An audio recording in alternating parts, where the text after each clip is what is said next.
let's do a cheers to the Sobeys and Safer Liquid Beer League podcast. We ride again. I love you guys. Careful, that cake's hot. 4, 3, 2, 1. It is all over. The Edmonton Oilers have won the Stanley Cup. For the win. Draisaitl centers McDavid, tips it home. Game over. Gretzky going in. Suter trying to get back. Gretzky, but he's not scored. It's the 6 o'clock and check-in. Come on, let's go. And he scores. Leon Draisaitl. It's the AM Nasty Big Hello. And there it is. Seth Hyman.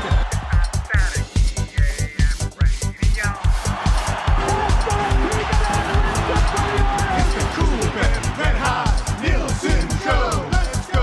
The Oilers pouring it on. Ryan Nugent-Hopkins. Smith from behind the net, a wraparound. Horton scores! Edmonton wins! Everybody tune in, even my wife. And those Macronella intros are cutting like a knife. That is an absolutely pitifully bad call. Hey, it's Mitch texting in. He's your dealer for life. It is Marchand scores. It's like a 6 o'clock and lager with some sirloin bites. McDavid, beautiful move. In on the box. What can you say? That's Peter Curry. Here they come, the Oilers. It's dropped back for Bookberger. Shoots, scores! Bookberger! The Oilers win it!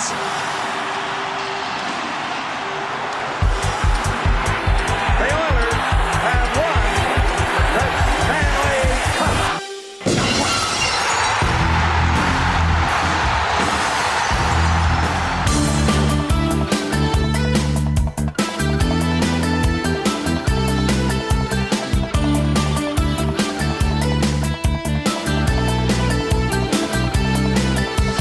Eberle and Taylor Hall, he came in and moved them all. 1-for-1, the deal's done. Bobby Mack let us know. Ryan Strome, lost it twice. Drake from Manning was not nice. 2 good picks, they went for Griff. Pete just had to go.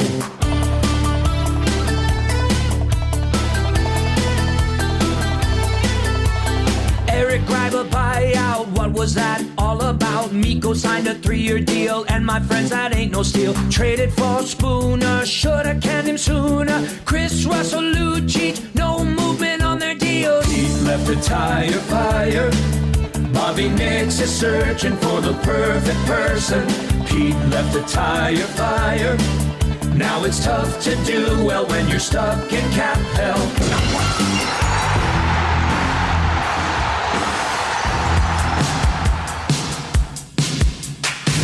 Very impressive. Taking a few years to put all this together.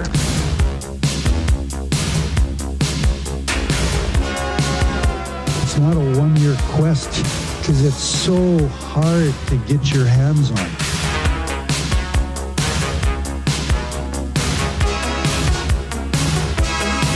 At this stage of my life, I don't invest in green bananas. It's a lifetime quest. Just not sure if I'm going to be around long enough to see them ripen to be yellow.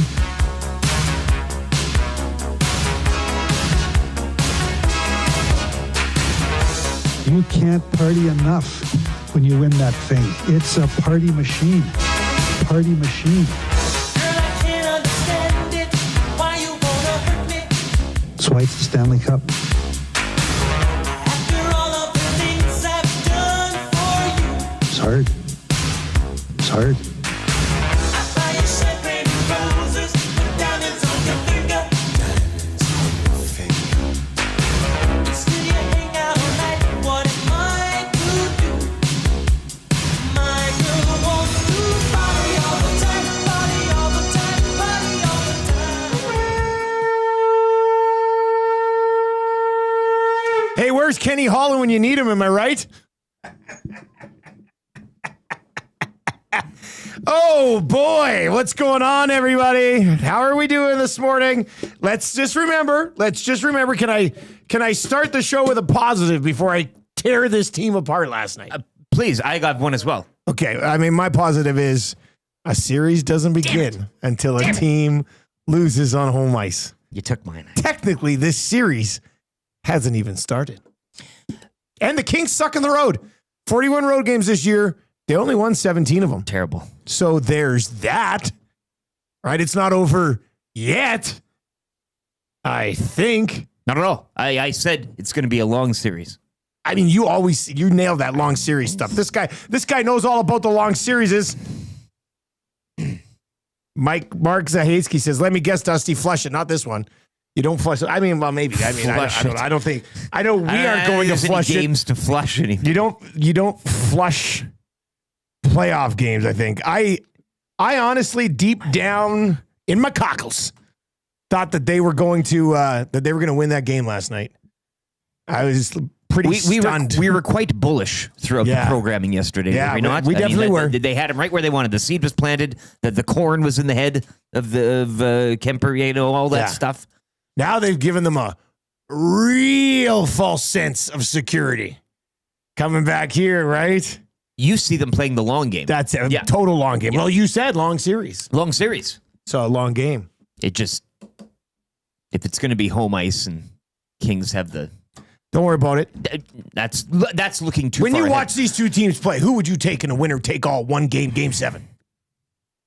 It's probably the Kings convincingly at home in LA, but still. Well, still, I mean, maybe there's a situation where they can get there. Trev, let's grab Draisaitl from last night. I don't want to waste my time with Knobloch's postgame. I watched it on the postgame last night.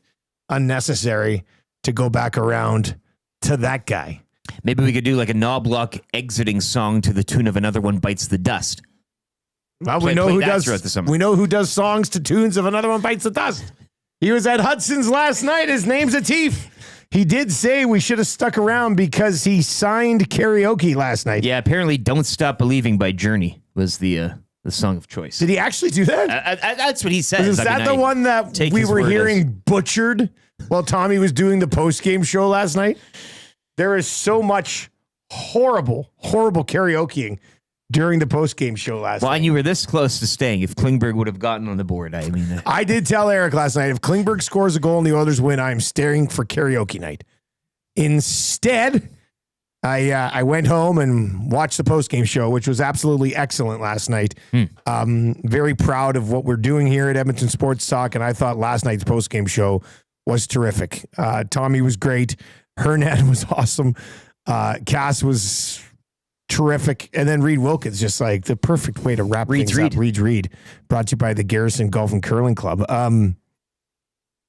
We will dive into this game. I mean, let's just quick shout out Hudson's, Bourbon Street, West Edmonton Mall. That was a really good night last night. Great night. Great night. Great wings. Great company. Yeah, I enjoyed the wings. You enjoyed the bevies. Trev fell in love. Really enjoyed the service. Trev, let's bring you in here, buddy. I was watching you last night as I was watching the game, and you did look like a sad, sad boy as that game moved along. And I did say a few times to you, Trev, it's okay. It's early. Let's see where this goes. How are you doing this morning, young Oilers fan, Trev? They're done. What? They're done, man. Oh, Trev. I'm calling it. They're done. Oh, Trev. If you want to hear what not you. Yes, they lost him. If you want to hear what my thoughts were, you can just tune in to the postgame show, and Dusty rattled it off perfectly. I came in hot for about 10 minutes right off the top of the show. It was unreal. Like driving home last night, I was like, yes, I agree. Yes, like preach. It was, yeah. I mean, what do you guys want to talk about? Do you want to talk about the lines and how invisible 2 through 4 were? You want to talk about the team defense and how just atrocious? It's embarrassing. That's what I tweeted. One tweet last night. So embarrassing. So yeah, I'm very ticked off, and it's just when we left from game 1 and I was driving home, I'm like, okay, you know what? That was good. This team is there. That's the core of this Oilers team. But you know what? I'm still not wrong in saying that, because you know what the core in this team is? It's teasing you. It's teasing you all season long. They give you one game and you're like, okay, you know what? This is the team. And then how many times did, I have to be convinced that they're good again this year? Like, it's just, they just tease you boys. And You know, it's I don't know. It's very frustrating. So I did have fun. I had a lot of fun last night. Great nasties, great service. It was good. Food was amazing. But boys, like there's just so many things. They could care less to win in that game. It looked like there was no sweatometer. You know, there was no intensity. Did you just use the term sweatometer? Yes. I don't think I've ever heard that in my entire life. That's terrific. There was no sweat for many of the players. So it was okay start. And, you know, they were the best second. But that's the problem. It was just an okay. It was okay. It was better than You'd last game's expect that. start, but I thought they were going to come out and run the Kings through the bloody wall. Yeah. And they didn't. And you're just like, damn, man. Like the Kings were probably bracing for like McDavid and Draisaitl had a good shift for 40 seconds. And then like it was just like, yeah, they outshot him in the first. But did they look like a team to start that hockey game last night that felt a sense of urgency that they had to have that one? And the answer is no. Was it a better start than game one? Yes. It wasn't this, oh my God, they're facing, you know, a huge uphill battle if they don't win this game type of start, which really pissed me off right off the beginning. It was the start I expected. I expected them to start that way in game one. I expected them, but it wasn't anything crazy. So yeah, it's tough. They're going home, and here's hoping they can do something. It's going to be Friday night, so I'm going to be having hopefully a really, really good time. I was just saying, I was like, I don't remember the last time I've been able to indulge like 100%. Like, let's go. Have but they're ruining it for you. Yeah, this is I supposed know. to be your playoff run, buddy. I know, man. Like I'm so upset. Last year, very, very professional. But no, I was back last night, and that was the most. I was so invested, and I'm like, they've got this all day. I wore my jersey. I never wear that jersey. So I'm pretty upset today. You can't wear it again now. No, I'm not. That's what they. That jersey's gone. And just so many things. Like aside from one line, there was one shift. Janmark, Podkolzin, Arvidsson. I was like, okay, that was a decent I looked at shift. you and I said, that's a shift. That was good. That was there good. you go. And they went back to. I think they came out with Nugent's line right after, and I'm sorry, but Ryan Nugent-Hopkins doesn't look like he belongs in this series. No, like it's really, really troubling to the point where I think in game 3 you have to put Ryan Nugent-Hopkins with Connor McDavid. I mean, he's not a center. He is not an NHL playoff center anymore. You're going to have to put him back with Connor McDavid, probably Hyman. Draisaitl will be between Podkolzin and Arvidsson, and then we'll see where it goes from there. Anyway, the conversation continues throughout the entire show here today. I mean, we're going to have Gazdic. We're going to have Reid Wilkins. 780-218-9999. 780-218-9999. A positive from last night. Yeah.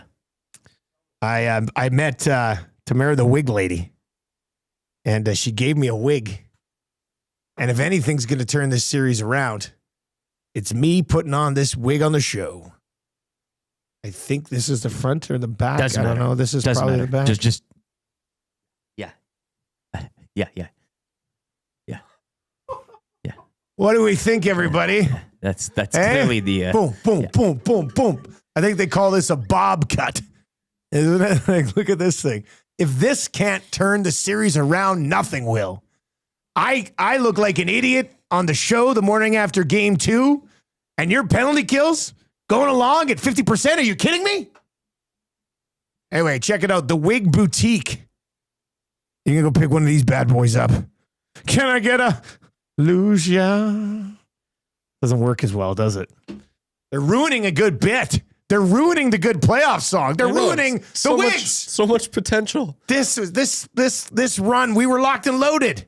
I can't tell and you. Now it's this. How much I wanted to come in saying win ya. I know. We were ready for it at the bar. Like, I think VR and Rip. And man, we might even got a win ya out of Fergie's prostate if he didn't leave 6 minutes into the game. I mean, it was interesting. That was a tough look. But how about this? I'm going to take this home tonight. Try with the cap on. Hey, Tammy. Oh, Daddy's home. Daddy's home. I don't know. I don't think I guess this is what I would look like with straight hair. I don't mind it. Yeah. Sailor says, Dusty, why does that wig actually suit you? I guess it's just I have I have a face that fits with wigs, you know? Dex says, eat something gross in the wig. You say eat something gross? No, I'm not eating anything gross in the wig. Eat some seafood in the wig. No, it's not happening. That'll turn things around. This is my 6 o'clocker. This is my 6 o'clocker look today. I got lots of places I want to go with this hockey game. So let's quickly. On NFL draft day. They're such a disturbing group. We can't even really get into the NFL draft. Although I did fall asleep watching draft day last night out of tradition. Nice, yeah. It was a late night. I'm on like 3 hours sleep. There's a really good chance I pop off here at some point during the show today. Yeah, that's okay. We'll see how it goes. Morning announcements, the morning after show, the fan zone for fansfirst.ca, where we'll ask the question, is it as bad as it looks? Trev just said yes in the corner. Yeah. When they win tomorrow, the parade will be back on. Will be. Yeah. I mean, if they play like they did last night, they'll get booed off the ice after game 3. Not against the Kings Road team. Kings on the road are a different animal. This is your mess, Jeff Jackson. This is your mess. Luke Gazdic, we will build a Cool Bit Canada play of the day. I got beef. Should be a good segment today. Reid Wilkins will pop by around 7:45. Kind of easy trivia. 3 questions too many. Fired up for Gemco. I wonder what we'll discuss there. Put the wig back on. Scalding hot takes legitimately wrote themselves for me last night. So we'll get to that. Marvin Bates' Snow Report and the wrap for William Huff. Morning announcements for 100.3 The Bear, Edmonton's best rock. You can McCord every single morning.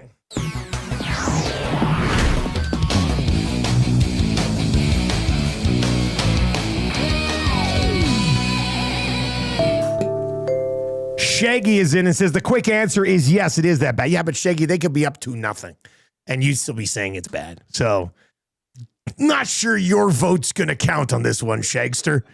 780-218-9999. That is the Paris Jewelers inbox. Why not cheer yourself up with some bling bling? 22 stores in 4 provinces: West Edmonton Mall, Kingsway, Londonderry, Sherwood Park Mall, St. Albert Center. ParisJewelers.com. One of your text messages today will win the text of the day for A&W, where the Teen Burger remains iconic.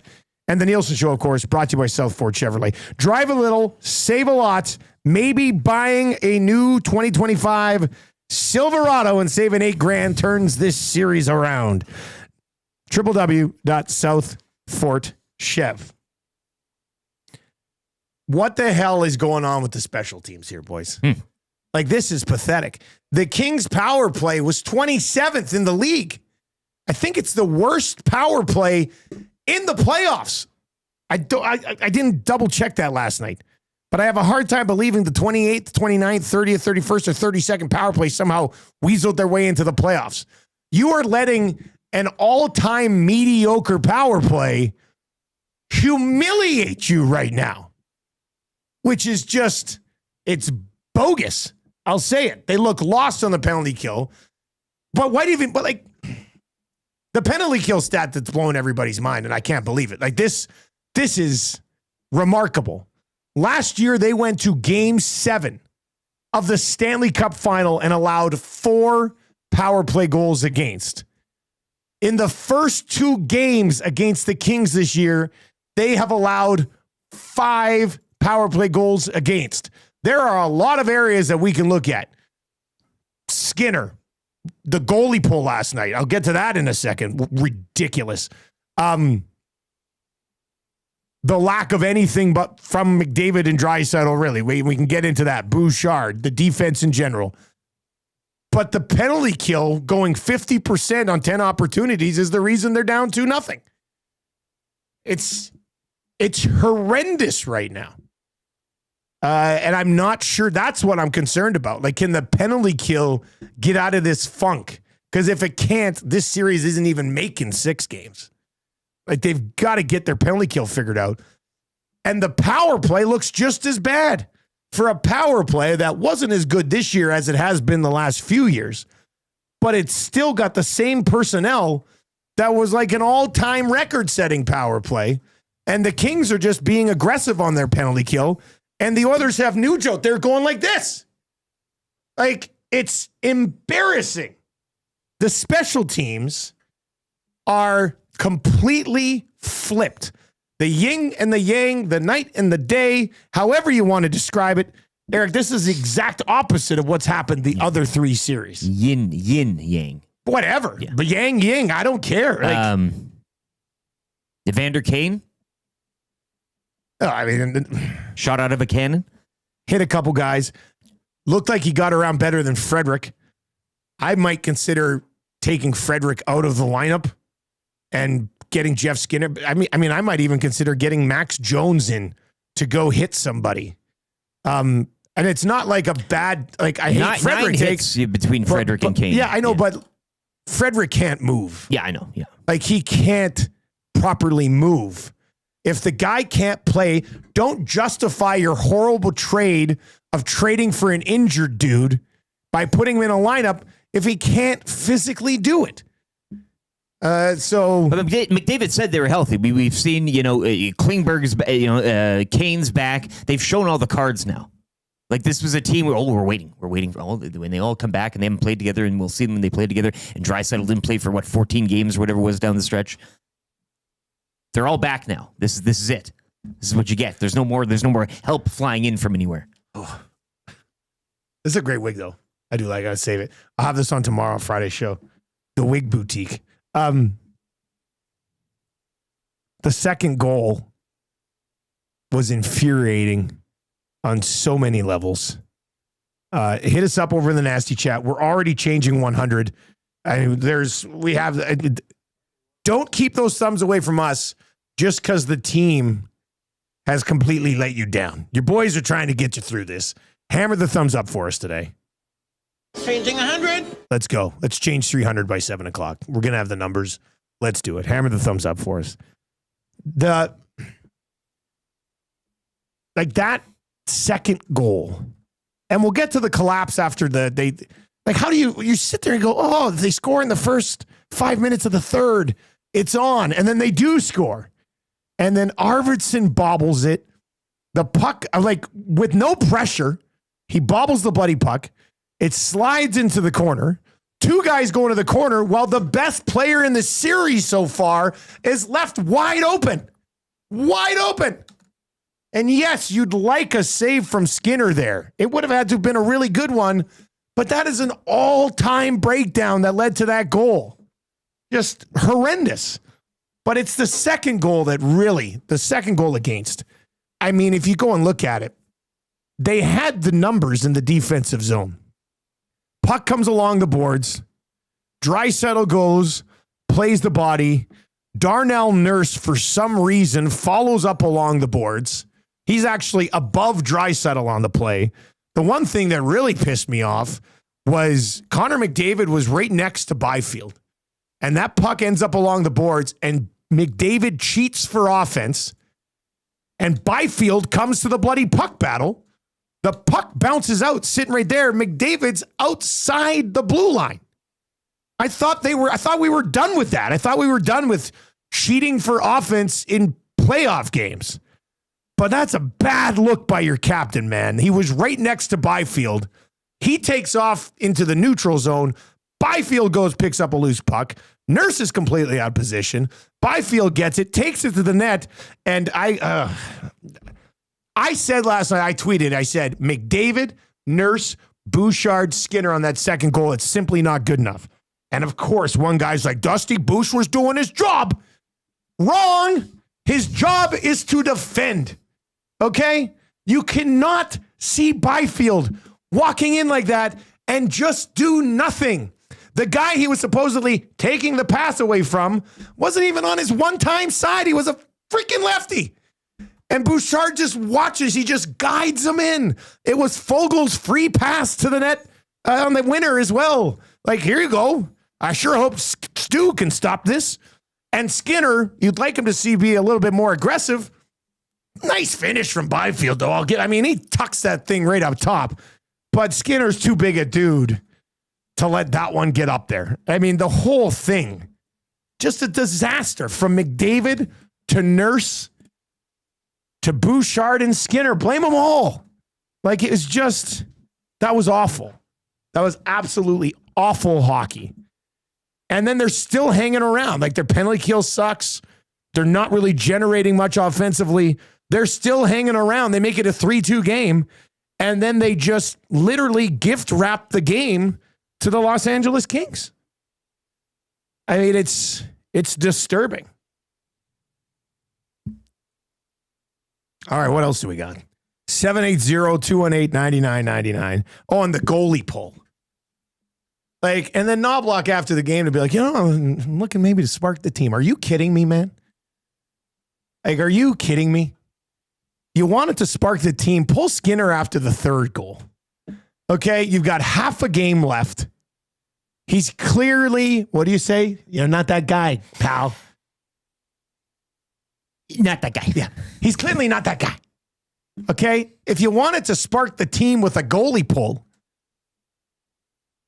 do it after the third goal. You got half the game left. Maybe it works then. Instead, you go down 5-2. You decide to pull him a couple minutes later. You bring in the guy who's probably going to start game 3 for you. So here you go. Your team's playing like garbage. Let's put in the guy who you'd like to have confidence at an all-time high heading into game 3. He gets beaten upstairs. I believe it was, who was it on that one? Wallman or Bush. One of them got walked. They go upstairs. You're like, hey, welcome to the game, Pickard. We're going to need you for game 3. Like maybe the most boneheaded goalie change of all time. And then to use it as the goalie change for a spark down 5-2 with 11 minutes left as opposed to 3-0 midway through the hockey game. He's lost his way. It just, I don't know, man. That almost was like, are you getting Skinner out to start getting him ready for the next game? Because there's no way in hell that can happen. Saving him from the chance. Yeah. And you know what? I know some people were like, they pulled him because he was smiling. I don't think that was the case. But when they went to that shot of Skinner getting, like he's been torched, has not helped your team in any way. They're chanting your name and you're standing there smiling. I mean, bad look, dude. Shell shock. Like, you having fun out there? Like, this is fun? That's kind of how I looked at it. And I remember Billy Bean would not stand for this. No. And I remember the first time ever seeing a close-up cam shot of a goalie right before face-off. And it was of Henrik Lundqvist. And you just see how dialed in he is. And he like, his eyes just widen. And, he's like, oh, okay, that's intense. And then it's like, Stuart Skinner does it. And he's not expecting it all. Like, I'm being taken out of this game as soon as the whistles goes here, right? Like he thinks he's in this game for the rest of the period. So I don't know. That probably doesn't feel the best for him. I imagine. I don't know. All right, 780-218-9999, 780-218-9999. If you're watching over on YouTube today, hammer the thumbs up for us.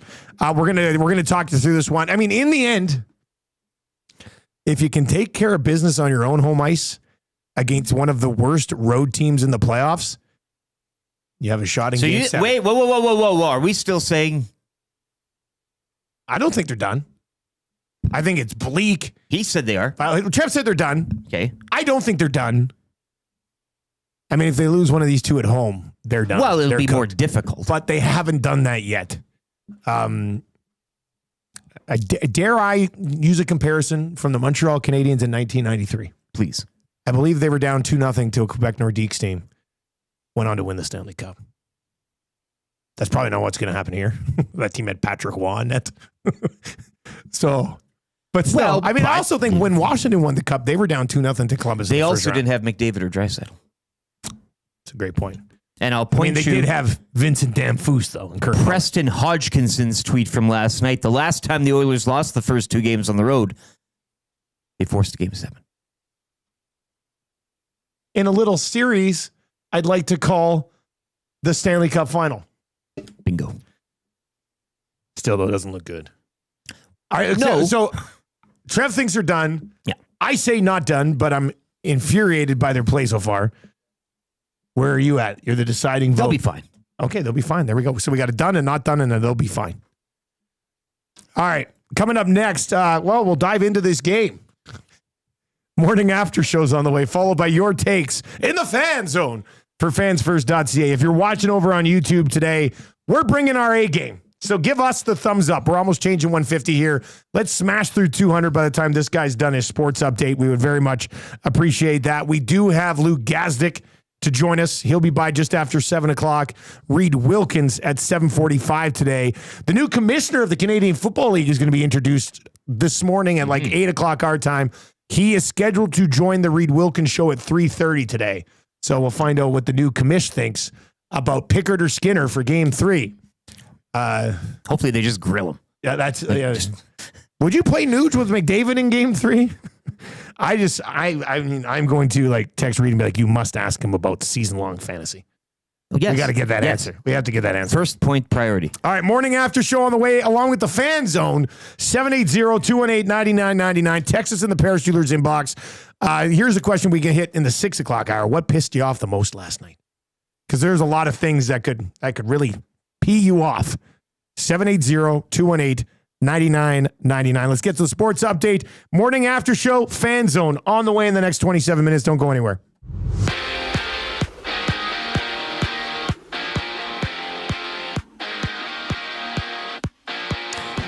Special teams continuing to stink for the Oilers as they go 0 for 3 with the man advantage. Kings connecting 3 for 5 on the power play in a 6-2 victory, taking a 2-0 series lead. Stuart Skinner pulled in the third. He stopped 23 of 28 shots faced. Kelvin Pickard stopping 2 of 3. Game 3 tomorrow night back here in Edmonton. Elsewhere last night, Logan Thompson 25 saves. Connor McMichael a pair of goals as the Caps take game 2 over the Habs 3-1 to take a 2-0 series lead. Tyler Seguin scoring at 5:31 of overtime, leading the Stars over the Avalanche 2-1. Dallas now 2-1 up in that series. 4 games tonight. Actually, action beginning this afternoon at 4:30. It'll be the Panthers visiting the Lightning. Florida up 1-0. Toronto and Ottawa as the Sens return home down 2-0. Puck drop at 5. Vegas and Minnesota, that series notched at 1 at 7, and later on at 7:30, it'll be the Jets visiting the Blues with Winnipeg up 2-0. Donovan Mitchell, 17 of his 30 points in the fourth quarter as the Cavaliers take game 2 over the Heat, 121-112. Rockets 109-94 over the Warriors, evening that series at 1. And the Celtics, they're now 2-0 up on the Magic following a 109-100 victory. Tonight, the Knicks and Pistons. Grizzlies host OKC. And Denver visit the Clippers. Jays, bats, bone dry as they get swept down in Houston, falling 3-1 to the Astros. Just 2 runs over that 3-game set. They'll visit the Yankees tomorrow to open a 3-game series. First round action from the NFL Draft. That goes tonight at 6. Tennessee Titans holding the first overall pick and are expected to select Miami quarterback Cam Ward. And sticking with football, later this morning at 8 Mountain, the CFL expected to name its 15th commissioner in Stuart Johnston. Coming up next, we'll take a deeper dive into the Oilers' loss to the Kings with your morning after show as the 6 o'clock hour continues here on The Nielson Show.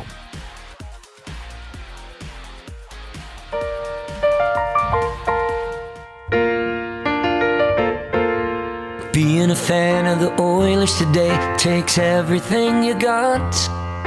Taking a break from all your worries sure would help a lot. Wouldn't you like to have your say?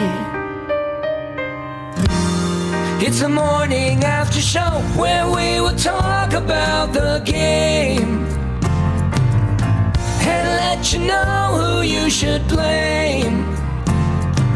You want a show where you will know if the problems are still the same. You want a show every morning after the game. You want to show so people know if the problems are still the same. You want to show every morning after the game.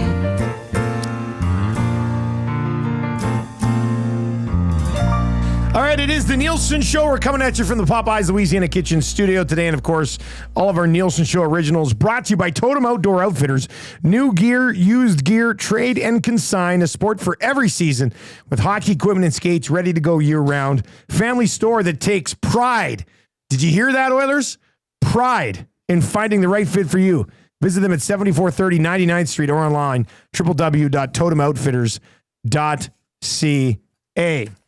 All right, we're going to get into the morning after show, and then right after that, all of your texts. So keep those coming in. We'll try to dive into as many as we possibly can.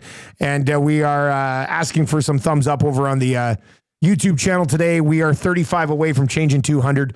And that would be great as we try to break down last night's game and a little bit today start to look forward. I mean, you have to do something here in all aspects of the game, to be honest with you. And that's the problem that's the problem they're facing right now. The only thing that can cheer me up today is cracking this box of cards tonight. Crack Pack Break's going to be posted 7:00 this morning. If you're a Crack Pack member, inside this case are 10 boxes of the SP Game Used that was just released yesterday. I've got a break going up on Facebook at 7:00 this morning. We're going to crack this tonight, and hopefully we hit some bangers. And we'll be talking about the Oilers, obviously, tonight on the Crack Pack. If you've not yet signed up for the Crack Pack, go to Facebook and search the Crack Pack and ask to join the group. But, yeah, we got 10 boxes of SP Game Used in here. And Corey B, there was some buzz last night at Hudson's. Corey B was like, we doing that SP Game Used tomorrow? I was like, yes, we are, Corey. Yes, we are. There it is. Let's do it. That break's going to be posted at 7 today. I'm looking forward to cracking that later on. It's going to be tough for me to have this around the office all day and not open it up. But you can't open it up because you're going to open it up on the break because it's an inner case. So, all right. Oilers last night. We're going to hear what Draisaitl had to say. Kings come away with a 6-2. Well, this was a 3-2 hockey game in the third, though, you guys. 3-2 game in the third. Unacceptable last night. Brant Clark scores on the power play.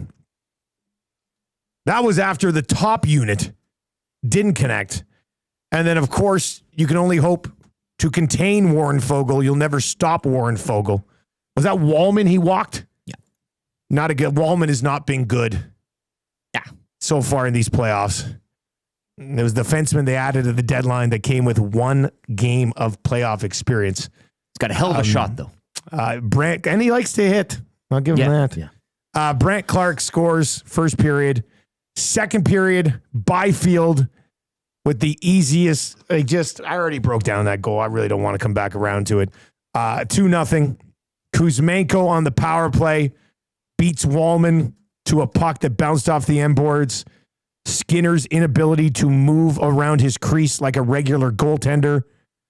Can't get, like last night, there was three or four plays where the puck didn't end up in the net. And I was just like, what is Stuart Skinner doing? Like, he was completely lost. Completely lost. And if they have to go and find a new goalie this summer, which will be the case, then Dustin Schwartz should probably pack his bags and go with him. I'm sorry. I mean, no, I'm like, did you see it? Skinner didn't look like he knew how to play the position at a few times last night where the puck didn't end up in the net. It's insane. I recall one play he was laying on his back while the puck was at the blue line. Like, there was a few. I was like, what? Like, why are you laying down right now? It's very scary. It was ugly last night. I mean, I don't know if Pickard saves the day either here. And I'm not sure the series would be any different if Pickard had played the first 2 games. But Skinner looked discombobulated last night. Draisaitl gives them life. It's a 3-1 hockey game. You get to the second intermission. It's the morning after show here on Edmonton Sports Talk. Hammer the thumbs up for us on YouTube. You get to the intermission and you go, hey, we saw what they did in the third period of the last game. If they can get one early, let's see if they can do it again. It's actually less of a mountain to climb. Arvidsson scores, tips in a Kulak shot just over 4 minutes in the period. You got 16 minutes left to find one more goal. And Arvidsson giveth, and then Arvidsson really giveth away. I mean, what are we supposed to say? That's an NHL player with no pressure who just loses the puck. Kopitar into the corner, grabs it. Arvidsson, instead of realizing that, hey, my defenseman's got him, I should identify the next most dangerous player. Instead, Arvidsson stands in no man's land while the best player in the series so far, Adrian Kempe, is left wide open in front. Bada bing, bada boom, back of the net. Then Kopitar on the power play. And then Kempe, for good measure, gets his third of the series. He's been torching the Oilers right now. The Kuzmenko, how many points have Kopitar, Kuzmenko, and Kempe combined for, guys? Like, they are just humiliating the older, slower Edmonton Oilers. So there's the moments last night. What's the big moment that happened last night? That Kempe goal. The fourth one. Has to be. Yeah. It was a non-danger situation. Then ended up in a grade A scoring chance a matter of seconds later. I think it probably has. I mean, there's a few moments that you can look at, but that's 3-2. I mean, yeah, it's a 3-2 hockey game. You should have the momentum. You have the puck in your own zone with two guys right there, and somehow a goal is gifted to Kempe mere moments later. And you're right, should have the momentum, and that goes back to game 1, too. When you've tied it up late, you get that to overtime. You should have the momentum. Those are two moments in this series thus far where you should have had the momentum and things could have turned, and they ultimately didn't. 6 goals back-to-back. Super stat of the night. What are you going with, buddy? Special teams. Those special teams are tough, aren't they? Yeah. I mean, super from a Kings point of view, but totally unsuper. It's super it's super in a way that the number is so outstanding. And you went off earlier about, compared to last year, and people were sharing their thoughts on the PK and the personnel that populate it right now. But that is the stat. Just to run those numbers, the Kings power play went 60% last night, 3 for 5. The Oilers power play was 0 for 3. And there being a bunch of fancy boys. 15 giveaways as well from the Oilers last night. The one play on the power play where Bouchard tried to go from the middle of the blue line through the Kings box down to the corner, I think. I was like, what are they what is happening here? What is going on with this power play right now? Can I try to find a positive super stat from the game last night? I like this exercise. Yeah, okay.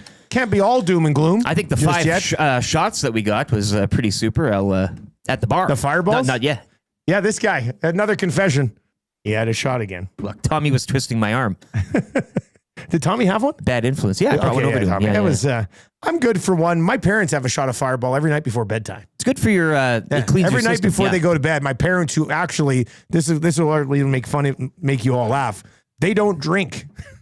They don't sit around and have beers at the house or drink wine but every night before they go to bed, they have a shot of Fireball and then sleep like babies. They're in their early 60s. Yeah, it's strange. Anyway, here's the stat for me. You lost, okay? You're hoping to come back here and win the next 2 games at home. Draisaitl only played 19 minutes last night, and McDavid only played 20.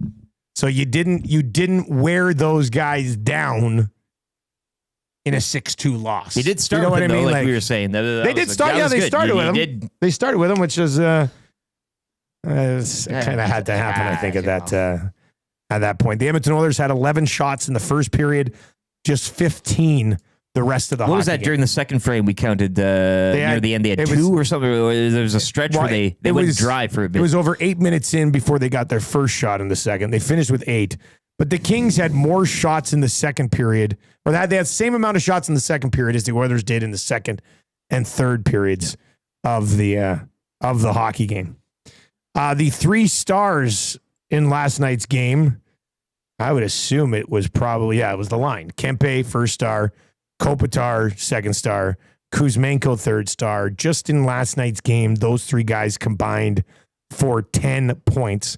Who's your 4th star of the game? I have to go to Darcy Kemper. I think after the game 1 he had and the amount of goals that he let in, especially late, and we talk about planting seeds, that was a bounce back from him. And I know that he maybe wasn't tested. Well, that's the one area I get where you're going with it. The numbers are there, and he can finish the game 6-2, and you're like, okay, it's probably an okay answer. Yeah. But I will say this. Tell me one way in last night's hockey game. Tell me one time life was hard for Darcy Kemper. Yeah. I'll sit here and wait all 12 hours of our coverage today. The other shows will come in, and I'll just still be sitting right here because I'm still waiting for somebody to tell me how the Oilers in any fashion made life difficult on Darcy Kemper. They could have started Riddick last night and win that hockey game. Didn't screw up, though. No, he didn't screw up, but they didn't even give him opportunities to screw up. There was nothing going on there. How many times after a whistle were the Oilers remotely close to Darcy Kemper? Once? I think I saw Kane get in there. Like, they are not anywhere near the front of the net. Shaggy St. Albert says, but Dusty said Kemper was worse than Skinner. Actually, Shaggy, he was worse than Skinner in game 1. That's why it's so pathetic in game 2. You didn't even test him. Darcy Kemper is not a great goaltender. They did not make his life miserable in any way last night at all. Put that thing on cruise control last night for Darcy Kemper. That had to be one of the easiest games a goaltender will play in a playoff game. That's just the truth. I mean, he wasn't tested last night at all. 38th star of the game.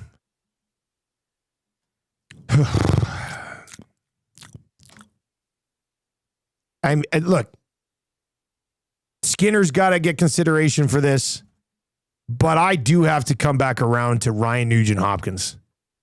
Who? Exactly. Like, Ryan Nugent-Hopkins looks like he's 38 years old and hanging on right now, which is completely unacceptable for that guy. You're going to put McDavid and Draisaitl together.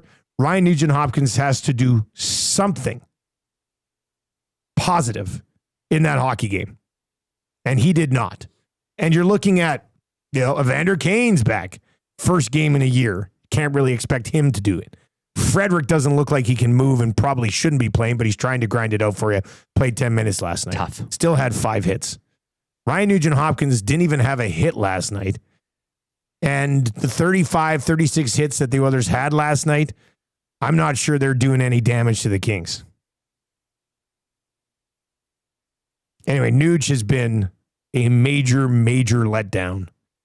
And I think by default, you have to move him to McDavid's wing. Nuge, Hyman, McDavid, Draisaitl, Podkolzin, and Arvidsson, what Draisaitl's familiar with and had some success with this year, and then put your healthiest bodies in your bottom 6, with the exception of probably Derek Ryan, and go from there. The hydrogen bomb option. Do we have Leon Draisaitl? Ooh, he's wearing a nice toque. Here's what Leon Draisaitl had to say after his team fell down by 2 games in LA. Special teams battle right now, especially on their power play near the PK. What is allowing them to find a little bit more success than you guys are hoping? Yeah, they're just winning that battle right now.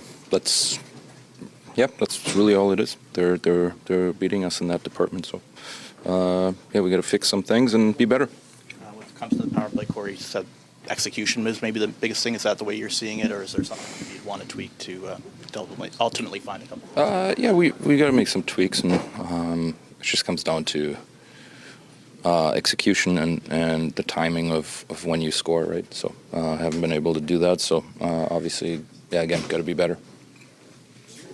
Your defensive zone, not just your team's defensive zone work, lots of chances, but lots of really high quality chances.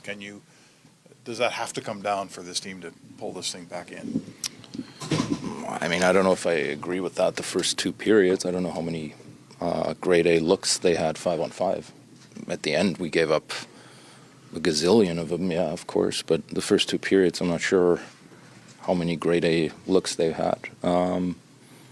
But obviously, again, something that we need to clean up. 12 goals, I guess, in 2 games is... You just can't make a living on 12 goals in 2 games. No, of course not. Way too many. Just, a little slow right now. And, again, something we have to fix.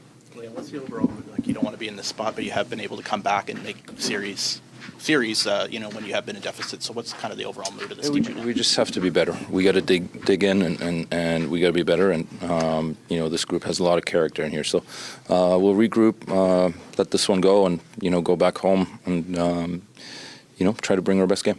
Is the Kings penalty kill bringing something unexpected? Nope. It's very expected. I think the first game we created lots of looks that probably could have ended up in some goals. We haven't. There's no going around that. So yeah, we just have to cash in. We got to dig in a little deeper and execute a little better.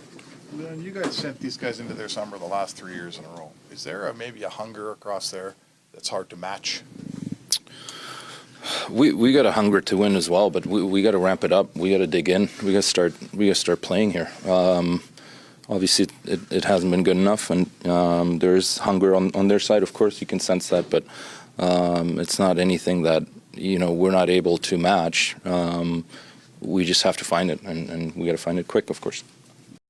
There you go. That's Leon Draisaitl. Pretty calm, pretty composed. Dig in.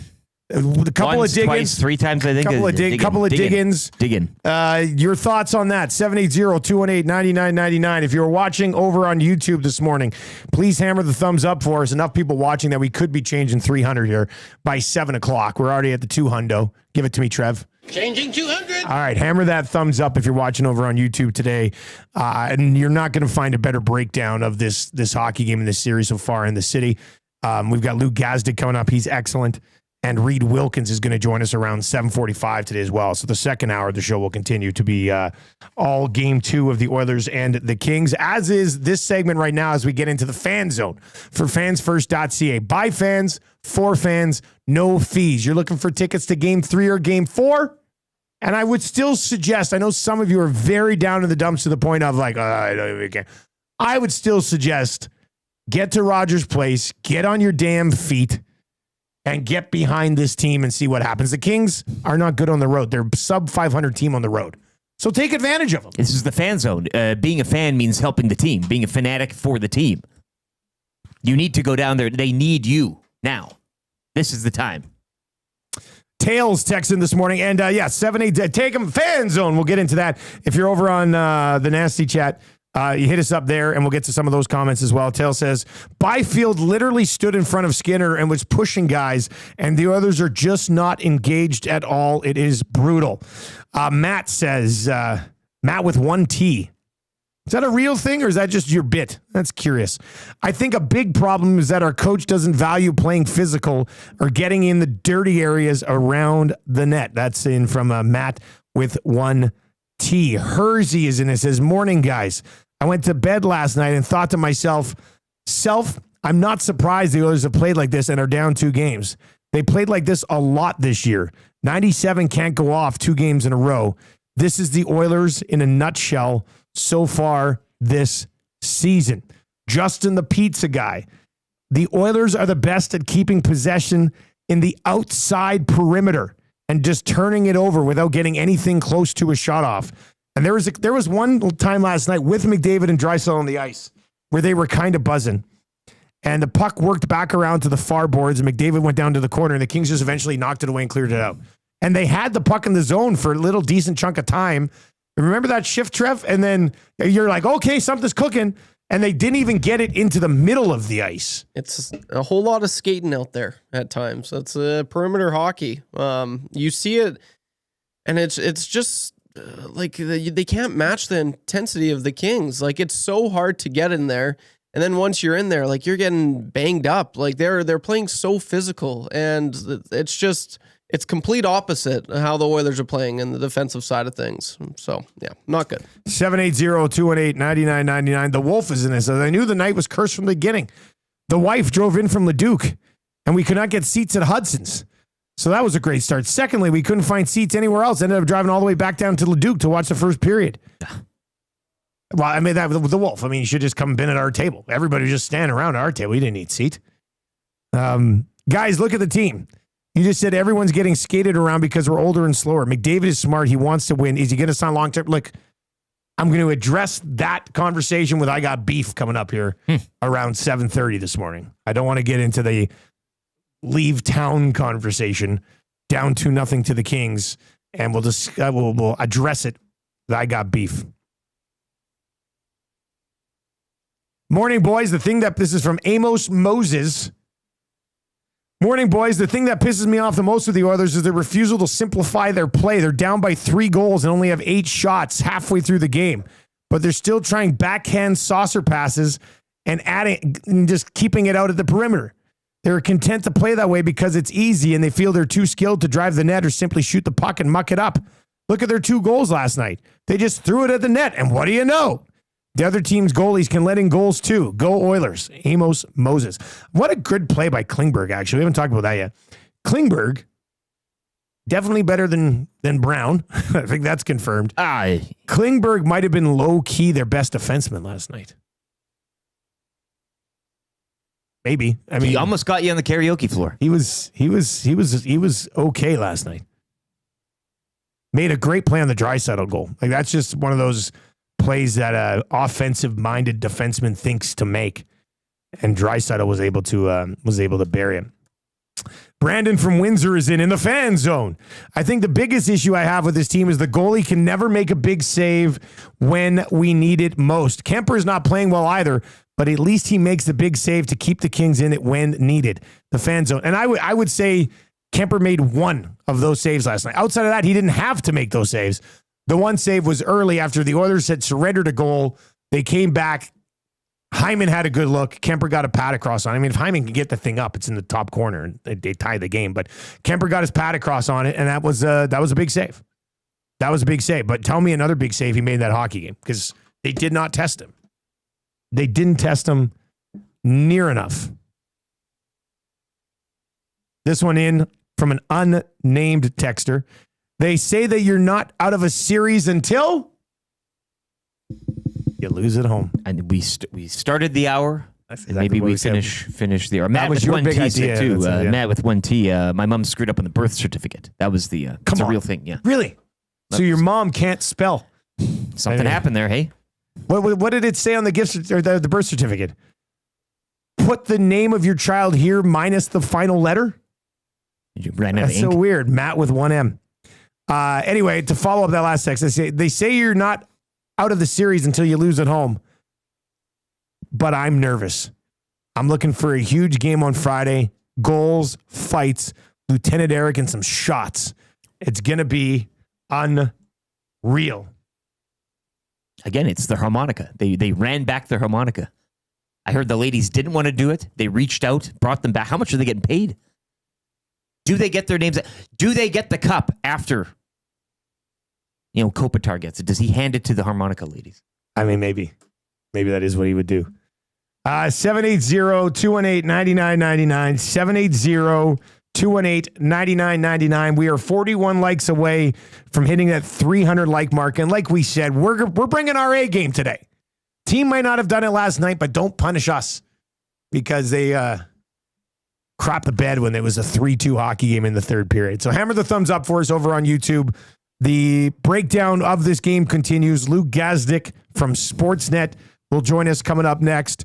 Reid Wilkins, and I love to say this, but Reid Wilkins from Edmonton Sports Talk and the Reid Wilkins Show every day from 3 to 6.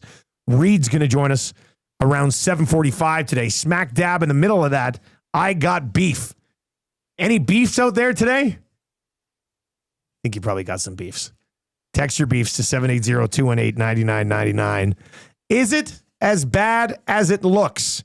That will be the question for Luke Gazdic when he joins us for Pro-Am Sports. Conch for all you 6 o'clockers.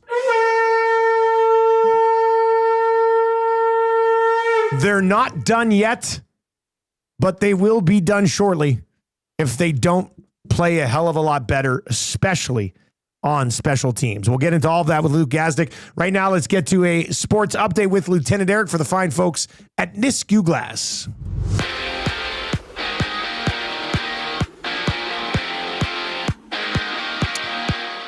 Oilers falling 6-2 to the Kings, down 2-0 in the series. They'll return home to host Game 3 tomorrow night. Kings going 3 for 5 with the man advantage. Oilers 0 for 3 as Stuart Skinner was also pulled in the third after stopping 23 of 28 shots faced. Elsewhere last night, Tyler Seguin scoring 5:31 into overtime. Stars take Game 3, 2-1 over the Avalanche to take a 2-1 series lead. And the Capitals 3-1 victors over the Habs. They now lead that series 2-0. 4 games later today in the Stanley Cup playoffs at 4:30. Panthers visit the Lightning with Florida up 1-0. The Battle of Ontario shifts to Ottawa, where the Sens find themselves 2 games down to the Leafs. 5 o'clock puck drop there. Vegas visit Minnesota. That series even at 1, 7 o'clock. And at 7:30 will be the Jets on the road in St. Louis with a 2-0 lead. Over to the NBA, Jalen Green, 8 3-pointers and 38 points. Rockets 109-94 over the Warriors, evening that series at 1. Cavaliers, meanwhile, 121-112 over the Heat. They lead 2-0. And the Celtics also up 2-0 in their series of the Magic, following a 109-100 victory. 3 games tonight. Knicks, Pistons, OKC, and Memphis, and the Clippers host the Nuggets. Jays bats cold again. They get swept down in Houston, falling 3-1 to the Astros yesterday. Jays just 2 runs over that 3-game set. They will visit the Yankees tomorrow to open a 3-game series. Over to football. First round action of the NFL draft goes tonight at 6. Tennessee Titans holding the first overall pick. They are expected to select Miami quarterback Cam Ward. And the Canadian Football League will hold a press conference later this morning at 8, when it's expected that they'll announce Stuart Johnson as the league's 15th commissioner. If you've been thinking about new windows and doors, replacing those grimy sealed units, getting that torn-up screen repaired, or making sure your patio doors and windows are working properly, Nisku Glass is here to help. You can also get that chipped and cracked windshield changed and spruced up with a new set of wipers and water-repellent coating. Call us today to get booked for a free estimate and assessment. And remember to mention EST to receive a 10% discount on all residential, commercial, and automotive glass purchases. We won't just meet your glass needs, we'll shatter them at Nisku Glass. I can remember back being an 11-year-old kid, about 75 pounds on the basketball court against the neighborhood bully, kicking his behind left, right, and center. I call you when I need you, my heart's on fire. When it was all said and done, he was a little upset, so he punched me in the mouth. You come to me, wild and wild. My uncles were over on the side, observing, talking amongst themselves, adult things. When you come to me, when he punched me in my mouth, I decided I'm running to my uncle. And you know what he did? He pushed me back to him. I went back and he punched me in my mouth again. I ran to my uncle, looking for protection. Needed Big Brother to protect me. He pushed me back again. And you know what I did? I faced him in the eyes and I said, my uncle's not going to help me. And I punched him in the face. Then I looked him in the eye and I said, then what? Now what? Now what? Now what are you going to do? you're simply the best. Better than all the rest. Better than anyone. Anyone I ever met. Stuck in your heart. I hang on every word you say. Oh, if anybody can get this team pumped up, it's the Cavis Reid remix. Maybe they hired from the boys him at Whale and the Wolf. Get him in the room game 3. Yeah, remember they had the Kobe, the guy who helped Kobe mentally? Yeah, he's maybe clearly not helping. It's time for Cavis. Cavis Reid, bring in the big boys. It's time for Cavis. Yeah. He's local. He's around. Nielson Show Can you songs. imagine him walking around the dressing room prior to game? The camera goes, let's go to the Just other an dressing room. all-time And he's doing the exact same rant, like the same story. I mean, at this point, you might want to try it. Why not? At this point, you might want to try it. All right. 780-218-9999. That gets you into the Paris Jewelers inbox. Nielson Show songs brought to you by the Family Store at Totem Outdoor Outfitters. Visit them online, www.totemoutfitters.ca. 7430 99th Street is where you can find them in person. Coming at you from the Popeyes Louisiana Kitchen Studio today, and of course the Nielsen Show today and every day, brought to you by our partners at South Fort Chevrolet. Drive a little, save a lot at South Fort Chev. You can save up to $8,000 right now on 2025 Silverado 1500s. All right, keep the YouTube chat hopping. Lots of conversation over there. The inbox is busy. We'll continue to break that down as well. And if you are watching on YouTube, we are 43 likes away from surpassing 300 already on the show today. So please hammer that thumbs up for us. It'll push our show out to others just like you. Lots to break down from this game last night. And Luke Gazdic had good eyes on it. He joins us right now, brought to you by Pro-Am Sports, your locally owned sports memorabilia and apparel specialists. Finish your blank Oilers jersey with the same hand-sewn name and numbers that the team wear on the ice. Any era of Oilers jersey, Pro-Am has you covered, whether you want the Nuge or Igor Kravchuk.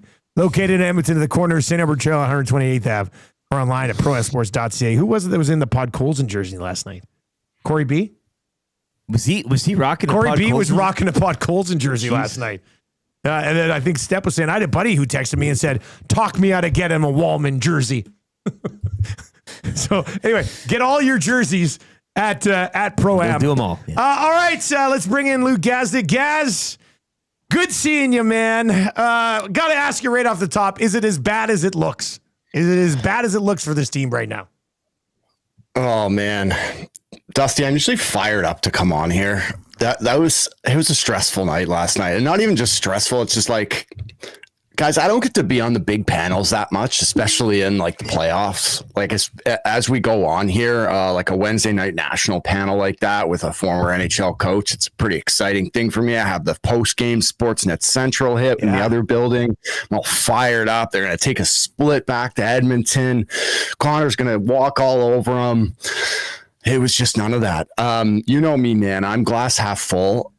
This thing is nowhere close to over, but there's just so much to go through. So give me something. I'll tell you off the top of my head a couple of things that come to mind. Great to have Kaner back. Obviously didn't look up to speed, but at least he had 4 hits. Like he was out there trying to mix it up a little bit. I love Trent Frederick. It got to the point last night where, you know what, me and Kev wouldn't do it because I didn't want to show an isolated shift of him, but Friedge decided to show it. Like he's grinding out there, but he looks like he's playing on one leg. He can't move. Yeah, it's tough. He doesn't have any explosion out of his stride. You can see he can't turn very well. So you can tell he's clearly battling. One thing I rarely do is, like I just said, on TV or on here, is come on and pick individual players specifically and say they have to be better. But you know, the probably 7 or 8 guys that I'm thinking of that have to be much better. And they were a number of them were on the roster last year in the playoff push last year. Even Nuggie, I'll give it to Nugie. Like Nugie's got to be better. Like he just wasn't 93 last night. The special teams is stunning. Like from the numbers last year, I didn't know how lopsided they were last year. They had a perfect penalty kill last year in this series. And it's just a complete opposite. Like they play this top-down style and they look disconnected. And then on top of things, like Stu's not making the saves. So power play is non-existent. And the biggest thing for me is like, this has kind of been eye-opening, I think, a bit towards the back end of the season and seeing how all the different contending teams like approached the end of the season and even into the first couple games of the playoffs here. Like this team right now, they just have no identity. Like, what are they outside of McDavid and Draisaitl? Like, what are they? Like, I watched Winnipeg's such an easy answer, low hanging fruit, but even St. Louis, like you know what you're going to get every time. And I just think from shift to shift, it's tough because you really don't know when you're sending the next line over, like what are we playing here? Like what is our game? And I'd love them to get back to some version of playing like a fast electric North brand of hockey that was physical and fun. But it's just not that right now. But you know what? In saying that, man, they're going home. This is nowhere far from over. I still think they win this freaking series. You are a shining light in this market today, Gaz. I'm not gonna lie. Oh, buddy, like even Bieksa, you saw Bieksa last night. He actually got mad. I think he was mad. It was either Friedge or Amber because he was like, they said something that was so decrepit. He just looked at them. He's like, series isn't over. They're going back to Edmonton. Are you kidding me? And we were just like, I was like, effing rights, juice. Like that's what I'm talking about. But it's certainly, man, like it was just kind of a crappy night. I just kind of expected a different result. Well, I was stunned because I was very confident that they were going to come out and win that hockey game last night. And then they make it 3-2, and then it kind of falls apart, ends up being a 6-2 game.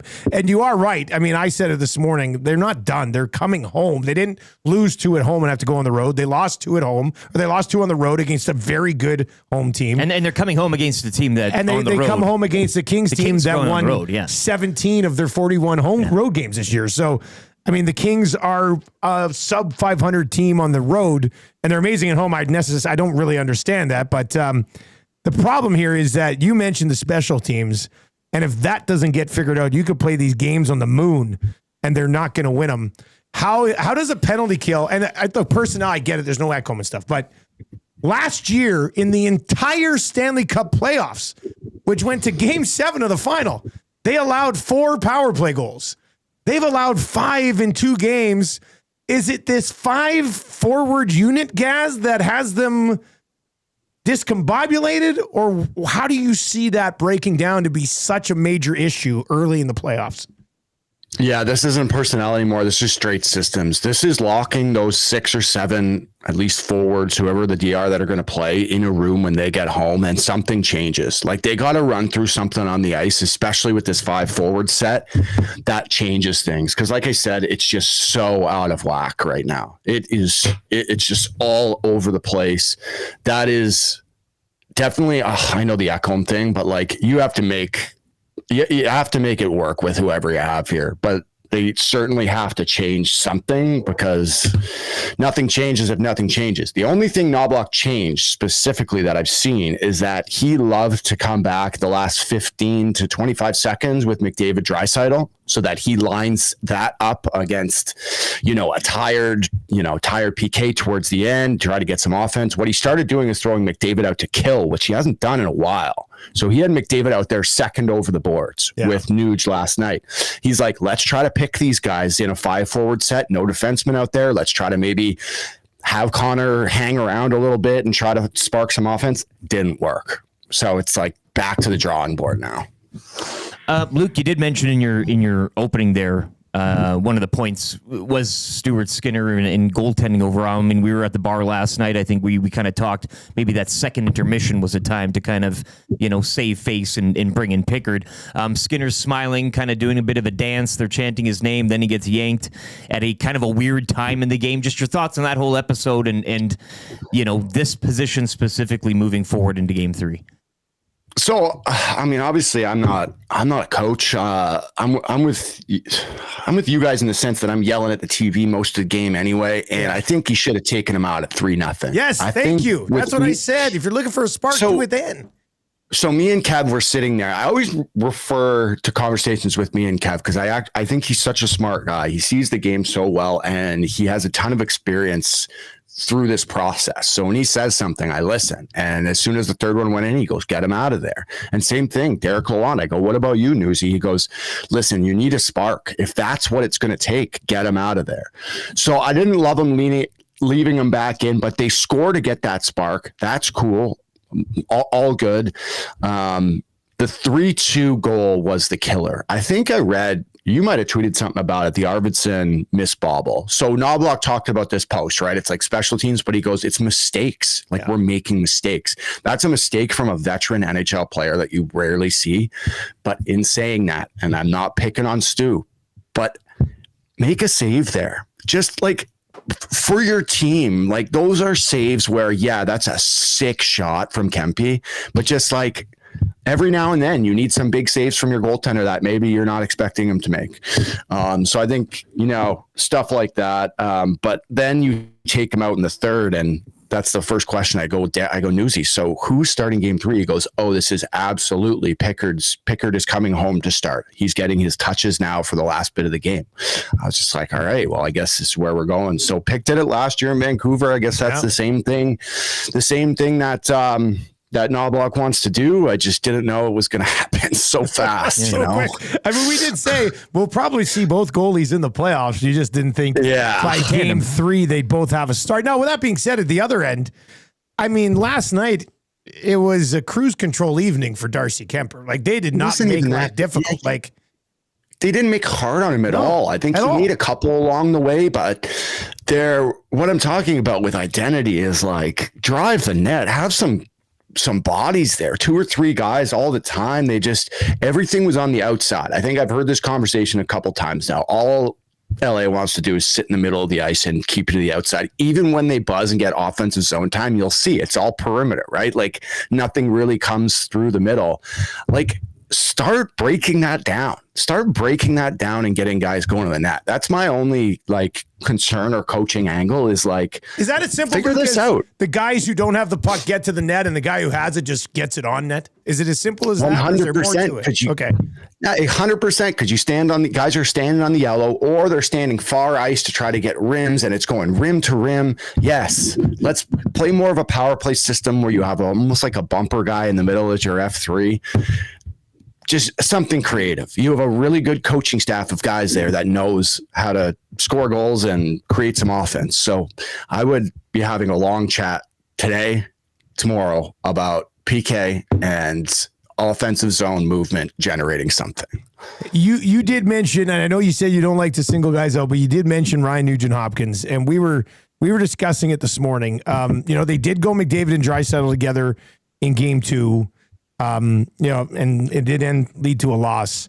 Would you put Nuge with McDavid and Hyman for game 3 and get him back on the wing and maybe try to get him going there and then put Leon back with the guys he spent most of the season with in Arvidsson and Podkolzin? At home, 100%. Okay. Because you have the favorable matchup. You have last change here. That's the only reason I do it. I think with Nuge, he or his line has to be playing like outstanding for him to center his own line. I think like if you're going to have him center the second line, his game has to be top notch. Putting him back with Connor at home, I think is the right play. So what they do last night is go 11-7, but they barely play Hellenius and Malott, and they didn't play that Mo Rivera on defense just for the matchups, right? So they basically ran 2 of their centers, took 86% of their draws, and then they roll 3 lines. So you're going to have home ice here. You get last change. I keep them apart until you don't need to. Oh, guys, we'll see what happens. We're not going to talk to you for 2 more weeks because you'll be on Reid's show next week. But I don't know, man. It's looking pretty bleak. It's looking pretty bleak. If they make a series of this thing, I'll jump on next week. Let's make this a weekly. Like I will not be able to wait 2 weeks without talking hockey with you boys if they go down with a tie here. So we'll see, man. One game at a time, boys. Don't go. And they're coming home. Hey, like I said to Eric, if they could just win their 3 games on home ice, they haven't lost on home ice yet. 7, the Kings are on the road, man. Yeah. All right. Well, we'll see, guys. Great conversation, man. Awesome breakdown, and we'll chat with you again soon. Yeah, talk soon, boys. There you go. I feel bad for Gaz. Like he said, he's like, I don't get on the big panel, like all the time, and I mean that's a game that he would have really wanted to be on with, and then they. All right, 780-218-9999, 780-218-9999. If you were watching over on YouTube today, we're 14 likes away from changing 300. Yesterday's show, we were changing 400 after your update because we did the funny little bit where like, oh, we'll keep waiting until we get through the update. I can do it again. We might do it again. We got more people watching today. Don't make me do it again. So let's do you want Eric to do a 9-minute sports update when we get to 400 likes? Come on. Hammer the thumbs up if you're watching over on YouTube. I Got Beef coming up in a second. Reid Wilkins is going to join us. Kind of easy trivia. 3 questions too many. Fired up for Gemco. Scalding hot takes today for the Ranch Golf and Country Club. Marmot Basin Snow Report. And the wrap coming up a little bit later on. I saw Bruce from William Huff, and everybody's in the parachuters inbox today. Bruce has receipts from the summer. Oh yeah, free agency. Yeah, Bruce was like, he's pulling out dates. Let's go back to the good, bad, and ugly July 2nd. And look, I'm going to come around to a little bit of this off-season stuff. I'm saving an epic off-season rant for when/if they get eliminated. If I like that. Okay, so I don't want to waste some of the good pieces of that mid-series when they haven't even lost on home ice yet. So kind of waiting on that a little bit. But there's one element that I wanted, and look, I know many of you are going to have beefs. I got beef today for Acme Meats. Could be an all-time beefy segment. We're going to go there around 7:30 today. But let's get into more of your text messages, more of your chats over on YouTube where we have changed 300. And you know what? We're in that range now where it's like 400 by 7:30. Give it to me, Trev. Changing 100, changing 200. There you go. That's changing 300 right there. We are in that let's go get 400 range right now. So if you're watching on YouTube, hammer the thumbs up for us. And also I'll say this. If you are watching on YouTube, please sub to the channel. Like there are many, many of you who watch every single day who don't sub. It doesn't, Trev, correct me if I'm wrong. You are YouTube, Trev. It doesn't cost anything to sub to our channel, right? It's one of the few things in life that's free. It's free. It's free. It's free. Sub, yeah. Hey, I was for it yesterday. Sub, yeah. I was for it You're yesterday. out today. No, I still think we do the win ya bit if they actually, win a game. I do think we do. All right. This text is in. Stop taking penalties. Their power play is good. Be more disciplined. One texter brought up officiating this morning. I saw it was unsigned. Yeah, it's the only one I've seen. We're not going to wade into those waters, are we? You know my thoughts on playoff officiating in the NHL. The Oilers did not lose that game last night because of officiating. They lost that game last night because, and I'm not saying great officiating last night. Sure. I agreed with Reid Wilkins on the post-game show last night. And he used one of the places he used an example was when Draisaitl chopped Kopitar's feet out from underneath him. It's just like no call. Like NHL officiating is a joke. So don't take this as Dusty's defending the officials, because that is 100% something I will never, ever, ever do. But the Oilers didn't lose that game last night because of officiating. They lost that game last night because of the most garbage penalty kill we've seen here since Lowtide almost had a heart attack on his penalty kill rant. I don't know if I have that. People were wanting it. I'll have to take a peek, see if I have that kicking around somewhere still. If I have my one USB thing here, might actually have that. All right, 780-218-9999, 780-218-9999 is where you can get in. Keep those text messages coming in. Conversation, obviously, and we're going to get to our cool bet segment here in just a second. Kevin is in. Good morning, EST. Oilers, slow, old, weak, one-trick pony, not playoff hockey. Good on the LA Kings playing good hockey. Mistakes from management, so obviously apparent. See it all now. Not a playoff hockey team. Worse off this year. Last summer was very clear. Cannot see them getting any traction here. That's in from Kev. Martin texting this morning says, give Ekholm the heart if the Kings win this series. Good take. SJ not in the Kootenays. Drive the net, make things hard, push back. Have you guys watched this team all year? They don't do that ever. Softest team in the league by a mile. And I would say that the softest team in the league might just be trickling down from their coach. I mean, at some point, whether it be on the bench, in the media, during a timeout, at some point, Knobloch's got to have a screw come loose, does he not? Like, how can you be serenitying now in this for this long? Like, he is going to smash. We need a bell. 100 computers. We need a bell in the offseason. Like, it's just. I agree with you. Apparently they had 36 hits to the Kings' 24 hits last night. But tell me impactful hits they had in that hockey game. That hit metric is Kane along the boards in front of the bench on Byfield, I think. Yeah, McDavid had a good one too along the boards at one point. But like you can't led to a goal. It being soft is not just they did hit him. Go to the net. It was a free pass for Darcy. It was like if you went anywhere near Darcy Kemper's crease, you would like spontaneously combust and disappear in life. Get to the. I almost said the F word there. You can. If Marshall and the Muzz are listening, Daddy shouldn't say that on the show. So Daddy's a little upset. Sorry, kids. But get to the freaking net. If Darcy Kemper continues to not have to be tested outside of McDavid being brilliant for one period, it's all she wrote, man.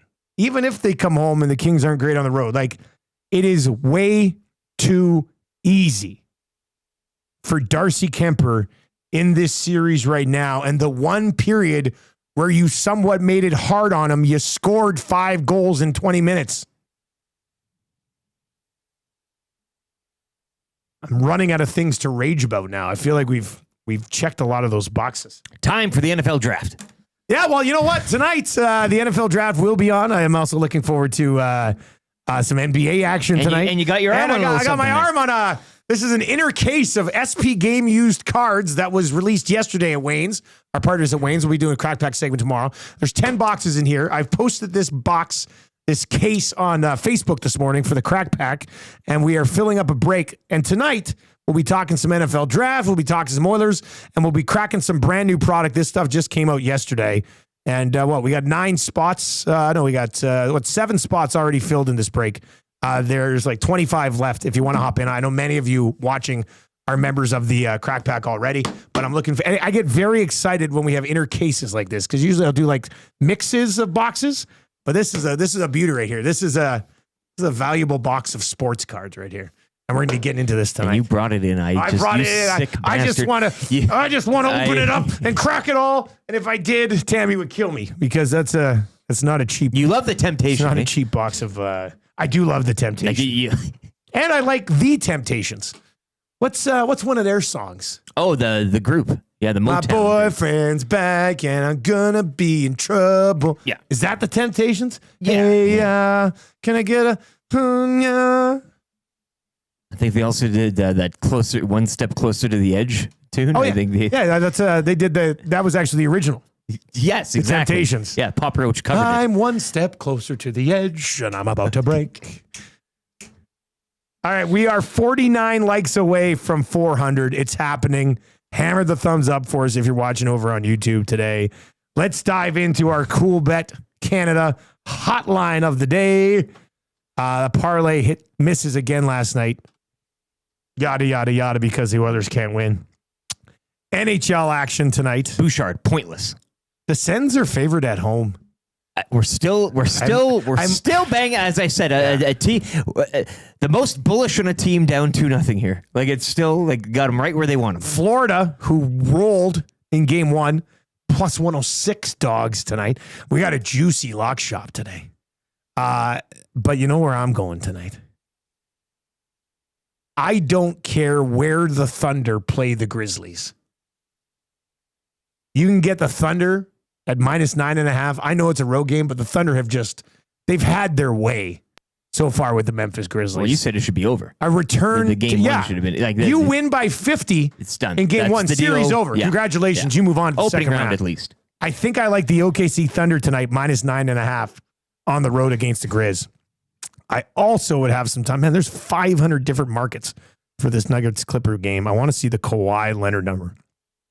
He's been good. He's healthy. He's been good. Kawhi Leonard. Kawhi Leonard over 24.5 points, minus 139. Over 25.5 points, minus 114. I think I like the Thunder minus 9.5 on the road better, but I also don't hate Kawhi over 25.5 at minus 114. I'll say this. I've been seeing the NBA board pretty good lately in the playoffs. Well, it's funny. Clippers like the Kings, 30-11 from Intuit this season and 20-21 on the road. Different building. Well, Intuit. Same city. Yeah, looks like they are into it at home. All right. I got beef is coming up next. What do you have beef with? Text your beefs to 780-218-9999. Sub to the channel if you haven't already. We would really love the sub. We're up over 11.6 now. Let's keep pushing. We want that 12K next to our name. 34 likes away from changing 400 as well. I think we could probably do that during the sports update, boys. There's lots to discuss here. Hey, there's so many things in sports. Oh, my God. There's a draft in football today. There's a new commissioner in football today. I'll read the entire box score from the game last night. Please don't do that. Please, I don't care how many likes we get. Do not read that box score again. Let's get to a sport. Text your beefs to 780-218-9999. 780-218-9999. Text your beefs to us. Let's get to the sports update right now for Handsome Mitch and the great staff at Park Mazda. 32 likes away from 400.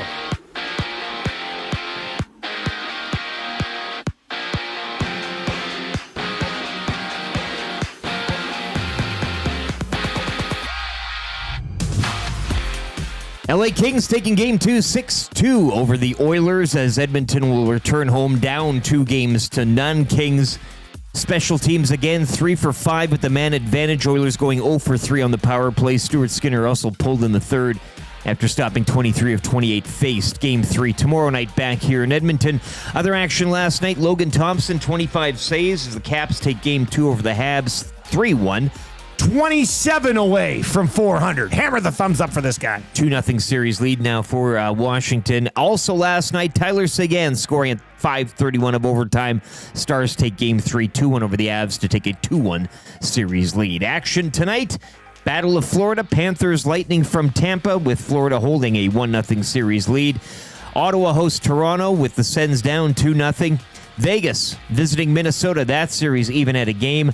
And at 7:30, it'll be Winnipeg on the road in St. Louis with the Jets sporting a 2-0 lead.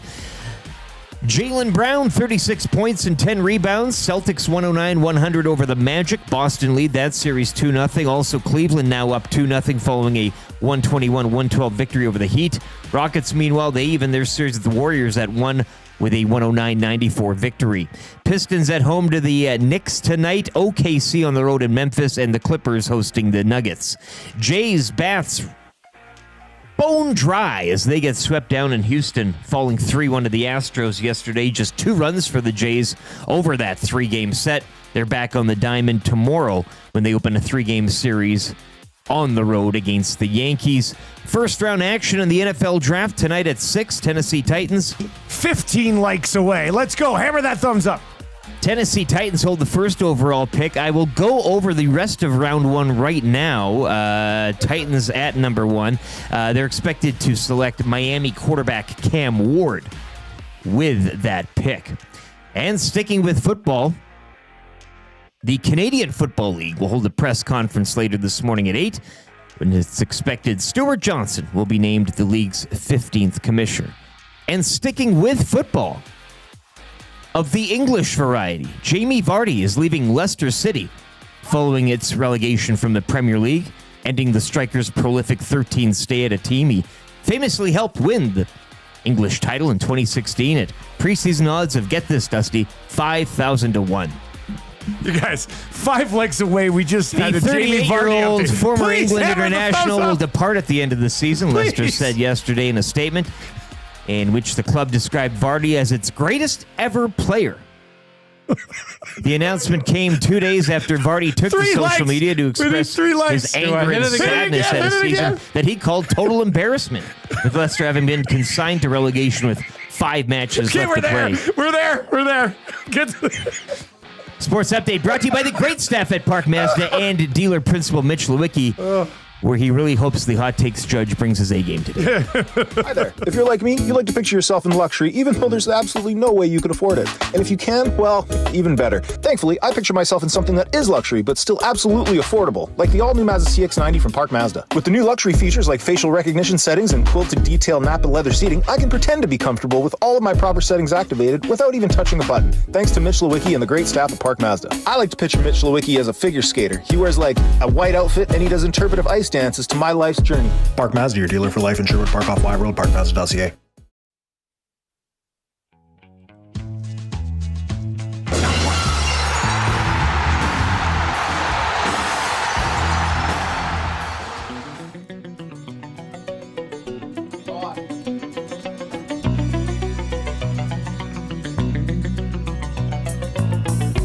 I am a Zakai man with the Leafs I used to ride, with Austin Matthews by my side.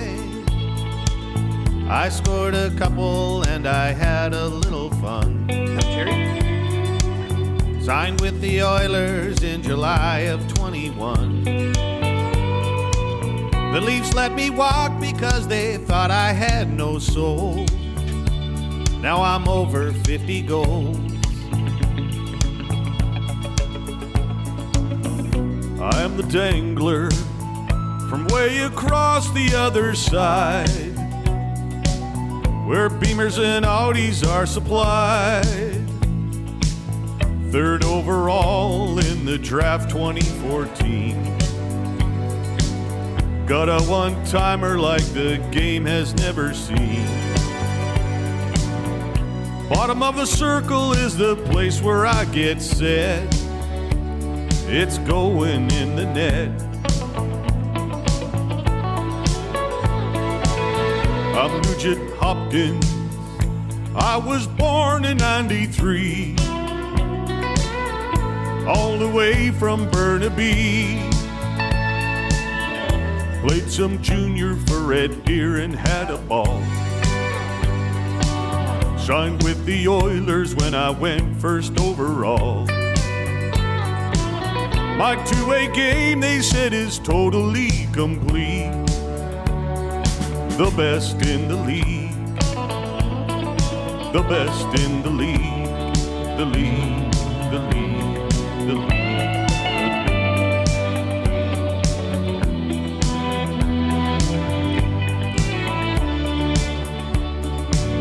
I'm Connor McDavid. I'm sure you've all seen my work. I'm not from this planet Earth.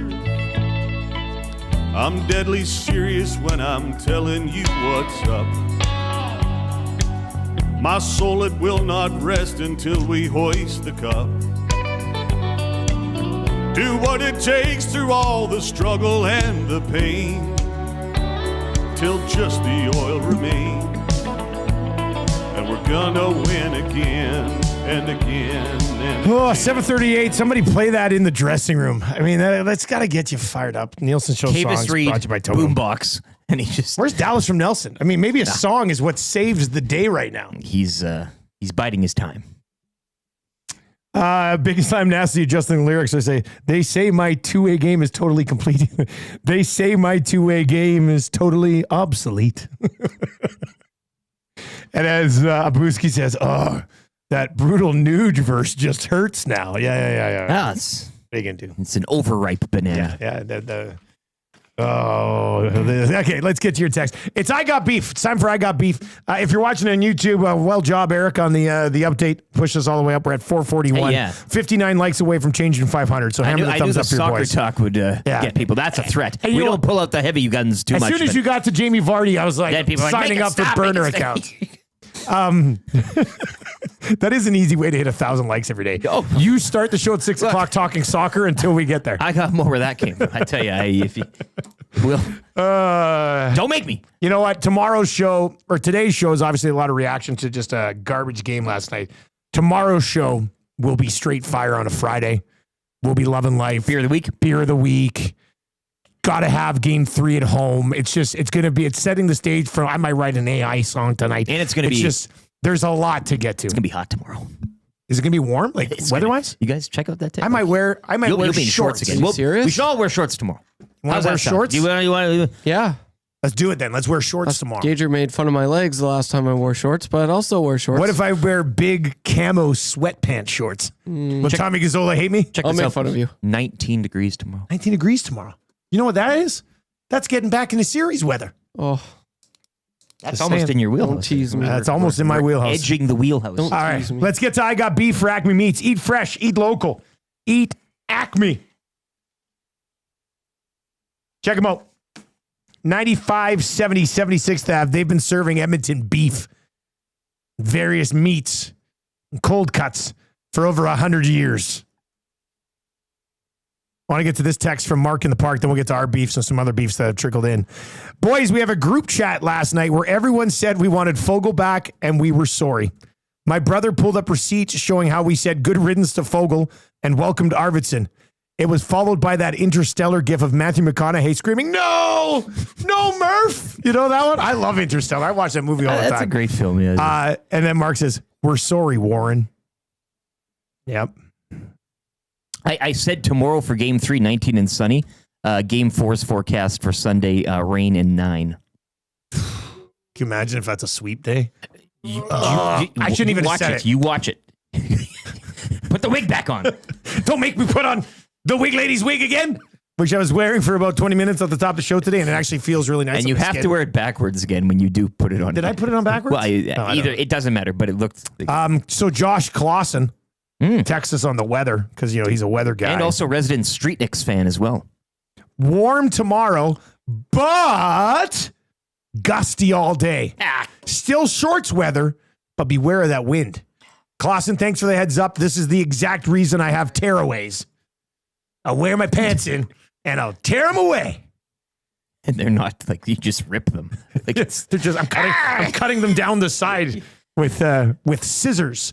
All right, our beefs. Trev, bring yourself on there. Rick, what's your beef? What's your beef with? There's a dude that lives on my block, and apparently he's invested in a motorcycle, and he's been ripping it up and down the alley and then in front of my house for the past and during the afternoons too, where he thinks, well, everybody's at work, blah blah blah. I come home after these late nights. I need a little rest, a little lay down of the head, shall we say? Not much. I'm not asking for much. I just want a little bit of quiet time. And he's up down the alley, and then back down the front, and then he lets it he just lets it run in front of his house. He'll He's a motorbike. So that's Have you seen him fall over? I will make him fall over. HR daddy. My parents have like a Spider, like the 3-wheeler thing. I love that. But in order to get your license for that, you had to pass the test on a 2-wheeler motorbike, a regular motorbike. Do you have video? Well, I think my mom might. Did she record it? Well, they were like at a hotel. He had to go to Calgary for the test. No. So we're at a hotel and they were watching. And my dad, it took like an hour and a half for him to go through the pylons, and on turns he kept falling over on the bike to the point where like the guys who were training were just like, "We'll just give you the license, man." Well, if he's driving a 3-wheeler, he came home looked like he just came through Kramer's AIDS walk. But he's on a 3-wheeler. I still feel safe. He's not falling over. Yeah. Trev, what's your beef? What's my beef, eh? Well, I did have... Trev's just going to read off the entire roster of the Edmonton Oilers. You didn't shoot your shot last night. No. Yeah, I got beef with you, mister. Yeah, I got beef at everything right now in the world. I did have a beef, but I'm going to change it up because, I just feel like changing it up. But, okay. I went to a restaurant. I'm not going to name names here. All right. I'm a big ketchup guy. They brought out my food. I asked for ketchup, and they said they don't believe in having ketchup in their restaurant. No, you're lying. You're making this up. This isn't a story. Name names. Name names. Yeah, you have to tell me this. Shame. Text me the name of this place right now. What? I will. And what are you talking about? And it was a young kid, and at first I thought he was joking, and I smiled. I was like, "That's funny. That's a hilarious joke." And he's kid. like, "No, we're serious. We don't have any ketchup." And I'm like, "Are you kidding?" I'm like, "Really?" I'm like, "I've never heard of that before." Nobody has. I'm like a ketchup packet? He's like, "No, like we like our sauces. We want you to try our sauces." And I was like, "Well, I'm not too thrilled with this experience." And I left a Google review. You did? No ketchup. Wow. 1 star. Well, that's what you should do. Like, are you kidding me? You have a sign that says we don't have ketchup here. First off, and well, and also in saying that, you shouldn't have to just have ketchup. Like, I mean, what's ketchup going is on in the world? pretty common. That's weird to me. Yeah. And it's just not good customer service. Like if you say, "I want ketchup," and they say, "We don't have ketchup," they should go to the corner store, get a bottle of ketchup, and bring it over to you. Like I've been that guy as a bartender. We don't have this, but it's usually because we ran out, not because we just don't have it. Ketchup is, in fact, taking some heat over on YouTube today. But I'm with Rick. I think, or with Trev. I think it's ridiculous. Here's my beef. I got beef with some people, and I'm not talking media members, but some fans in the market, and a lot of people outside of the market using this 2-0 deficit to be like, "Well, McDavid's leaving town." Oh, like enough. That's what the AI on the chat said last night. I saw like honestly. It's like people have been waiting years to see them go down 0-2 to the Kings in the first round and go, like, actually, in some members of the media, the NHL national media, were like, how much longer will McDavid stand for this? They've brought in his former junior coach and turned the keys to the organization over to his agent. Like, if you think that stuff's all just a coincidence, you're nuts. This dude's not leaving. 2J. He's signing a long-term extension, and then they'll see if his former agent can actually make a good move or two and get this thing back on track. But Lauren's got a restaurant downtown. I got beef with people using these 2 games to go, well, he's signing in Toronto. Like, grow up. Okay? It drives me nuts seeing those takes because of what's happened the first 2 games. I'm sorry. They have catered to him as much as you, and you should. He's an all-time superstar. You cater to these guys. They've catered to him. I don't see a world where he leaves. I don't care how the next 2 or 3 or 4 or 5 games go, or next season goes. Like, anyway, yeah, I was very beefy with that online over the weekend. Ground beef. Hersey, morning, guys. I got beef with the NCAA and the transfer portal and the NIL. What a mess this is, and it's ruining college football.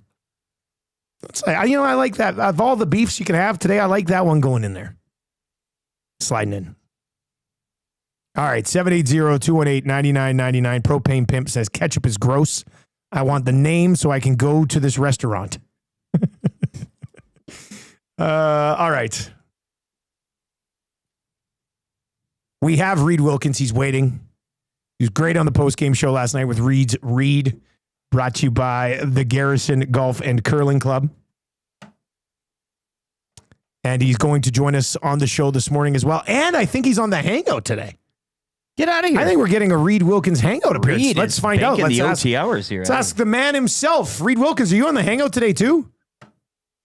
The Hangout. I actually considered coming into studio to do this hit, but I chose to get an extra half hour of sleep. Makes sense. Which wasn't a very good sleep at all. But I don't know. I'm sort of wondering if I should plan a way to try to be on every show on EST today. Hey, you want to pop in the lock shop for 5 minutes? Feel free. We'll be talking Oilers. So. Yeah, I'll do that. And so I'll have to come up with some sort of parlay. And then I'll have to see if I can worm my way onto 2 guys and a goalie, and then onto Stalis and Gager. So we'll see. I'd like to try to do it. You know what? Somebody's got to step up nowadays. It's you, Reid. It's you. Yes, I will get the extra ice time. I will be the nuclear option, the one-man nuclear option. Except the quality will decrease every time I'm on, but that's okay. But I know Trev doesn't. I don't think anyway that Trev wants to identify the restaurant. But no. I wonder can he give what food or general genre? Okay, that's a good. I see what you're saying here, Trevor. You at a Chinese food restaurant? Like what type of restaurant were you at? Yeah, it's a barbecue restaurant. Barbecue restaurant. Do they serve French fries there? Yes. No, I mean, French fries are served. Ketchup or at a barbecue place, their own ketchup, right? You think they would have made their own ketchup? Mm-hmm. If I went to a barbecue place, I would think they would have their barbecue sauces, and here's our house ketchup. Okay, it's not something you can buy in a grocery store. It's unique to this location. But I mean, if you went to, I was talking about going to Olia for my birthday. Like you wouldn't expect them to have ketchup necessarily, like a right? soup restaurant, or something like that. But if a restaurant serves French fries, you should have some form of ketchup, as Reid said, even if it's your own. Oh, C-Run with a great one in the Nest chat. Korean or American barbecue? Okay. American. No, that's a ketchup place, man. Yeah. Wow. It should have been ketchup. I'm with you, Dustin. It's pretty. And look, I don't know what's going to happen with Connor McDavid's contract. I really don't. I would strongly think he's going to remain an Edmonton Oiler for a long time. But it's been happening for years, and I don't understand it. It's as soon as the Oilers lose a couple ugly games. It used to happen in the regular season, even before they became a perennial playoff team. How much more of this? I mean, remember when Sid Sixero put it out, and I actually like, I like Sid as a broadcaster, and I don't think I've ever interviewed him, but I've talked to him off air a couple times. But it's like people like, okay, I get it, I get the frustration, and I get that most first overall picks eventually win a cup. Like a lot of them have. From, who hasn't that's been drafted since 2015? Or since 2005, I guess. Well, not all of them, but Crosby and Ovechkin have had their moments. But it took Ovechkin 13 years, right, to win the cup. Like when they were losing in the first and second round and getting upset by the Rangers and beaten by the Penguins, I don't remember a lot of how much more of this can Ovi take. He's got to get out of Washington. I guess it stems from. As we all know, unfortunately, people like to crap on Edmonton because apparently it's like worse than living it's trolls. on Neptune, Yeah. And then I guess it still stems from the decade of darkness when the Oilers had the other first overall picks and never got any better. But now it's like 6 straight years in the playoffs. I mean, like, I know this is turning out to be not a great version of the Oilers compared to the past few years. Like, they were still 9th overall. They still won 48 games. Like, yes, there's been some management decisions that are going to be picked apart, and yes, there are some parts of the roster that are going to be upgraded. But like this isn't a 19-win team where it's like, well, they've wasted McDavid's career. Like, they were just in the Stanley Cup final last year. So I don't get it. I think it's trolling, and maybe it's a reflection of people's own personalities that they're just like, well, I give up. You just got to give up and move on. I don't think McDavid has that in him. I would expect he'll sign an extension this summer. But that is pretty. Like, I saw Paul Bissonnette post that last. I know. That was the one that was the first one that kind of was like, come on, man, you're jumping around in the city here last year. I don't really know the guy. Now. I don't watch a lot of his stuff. I've never interviewed him. I know he seems to have sort of a humorous bent to a lot of the stuff he does. So maybe that he was being funny. But it's like, okay, dude, like, this series isn't even over. Yes, it looks really, really bad. The Oilers could still win, you know. Well, let me ask you this then, because we threw it at Gaz right away. Is it as bad as it looks so far, Reid? It's pretty bad, I think, because if I'm on every show, I'm going to be repeating myself a lot.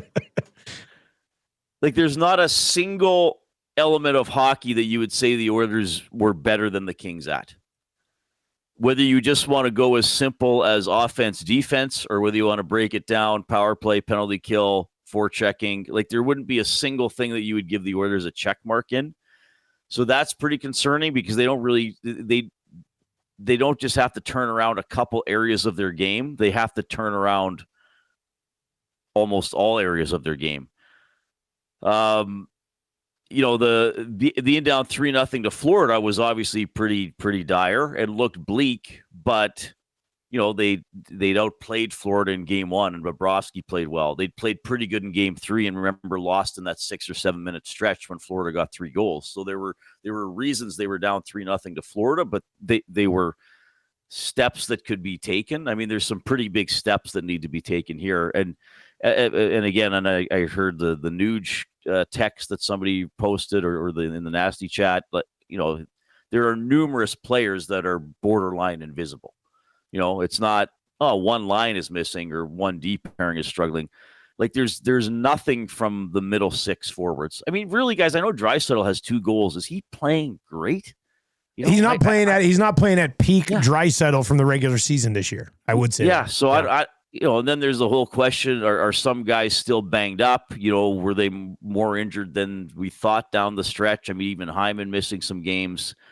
But I mean, after McDavid, and I guess still Leon, I mean, I think you probably go down to Perry and Janmark as the most noticeable forwards. And it was a little quieter game for Perry last night. So I think it's quite bad. But I've seen stranger things in terms of a team looking out of it and coming back to either win a series or make it a very long series. Now, I've also seen teams get dominated 4 games in a row. But the motto of the morning, they haven't lost at home. They haven't lost at home yet. And the Kings only won 17 of their 41 road games this year. They're not only returning home, but they're getting a team on the road. Yeah.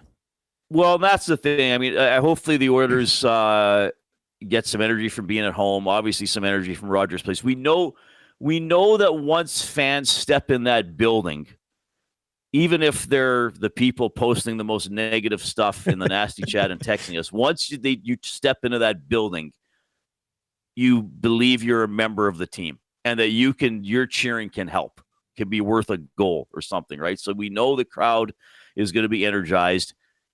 The thing that I'm worried about is if it's 2-0 LA 14 minutes into the first period, or whichever Oilers goaltender plays lets in a stinker, and you can just feel that nervous energy tighten in the building, and then it's kind of like we don't feel good about cheering because this is just too weird. We don't know where this is going. So that's That's worrisome. But you gotta they gotta do something to make LA uncomfortable. Like they are. I said this last night. They are just completely energized. They look like they think everything they do is going to work, and not just shooting. And they've got some great shooters. They look like they think they're going to win every puck battle. They're going to clear every puck. When there's a blue line battle, they look like they're going to complete every pass. They look like they're going to be able to absorb every check.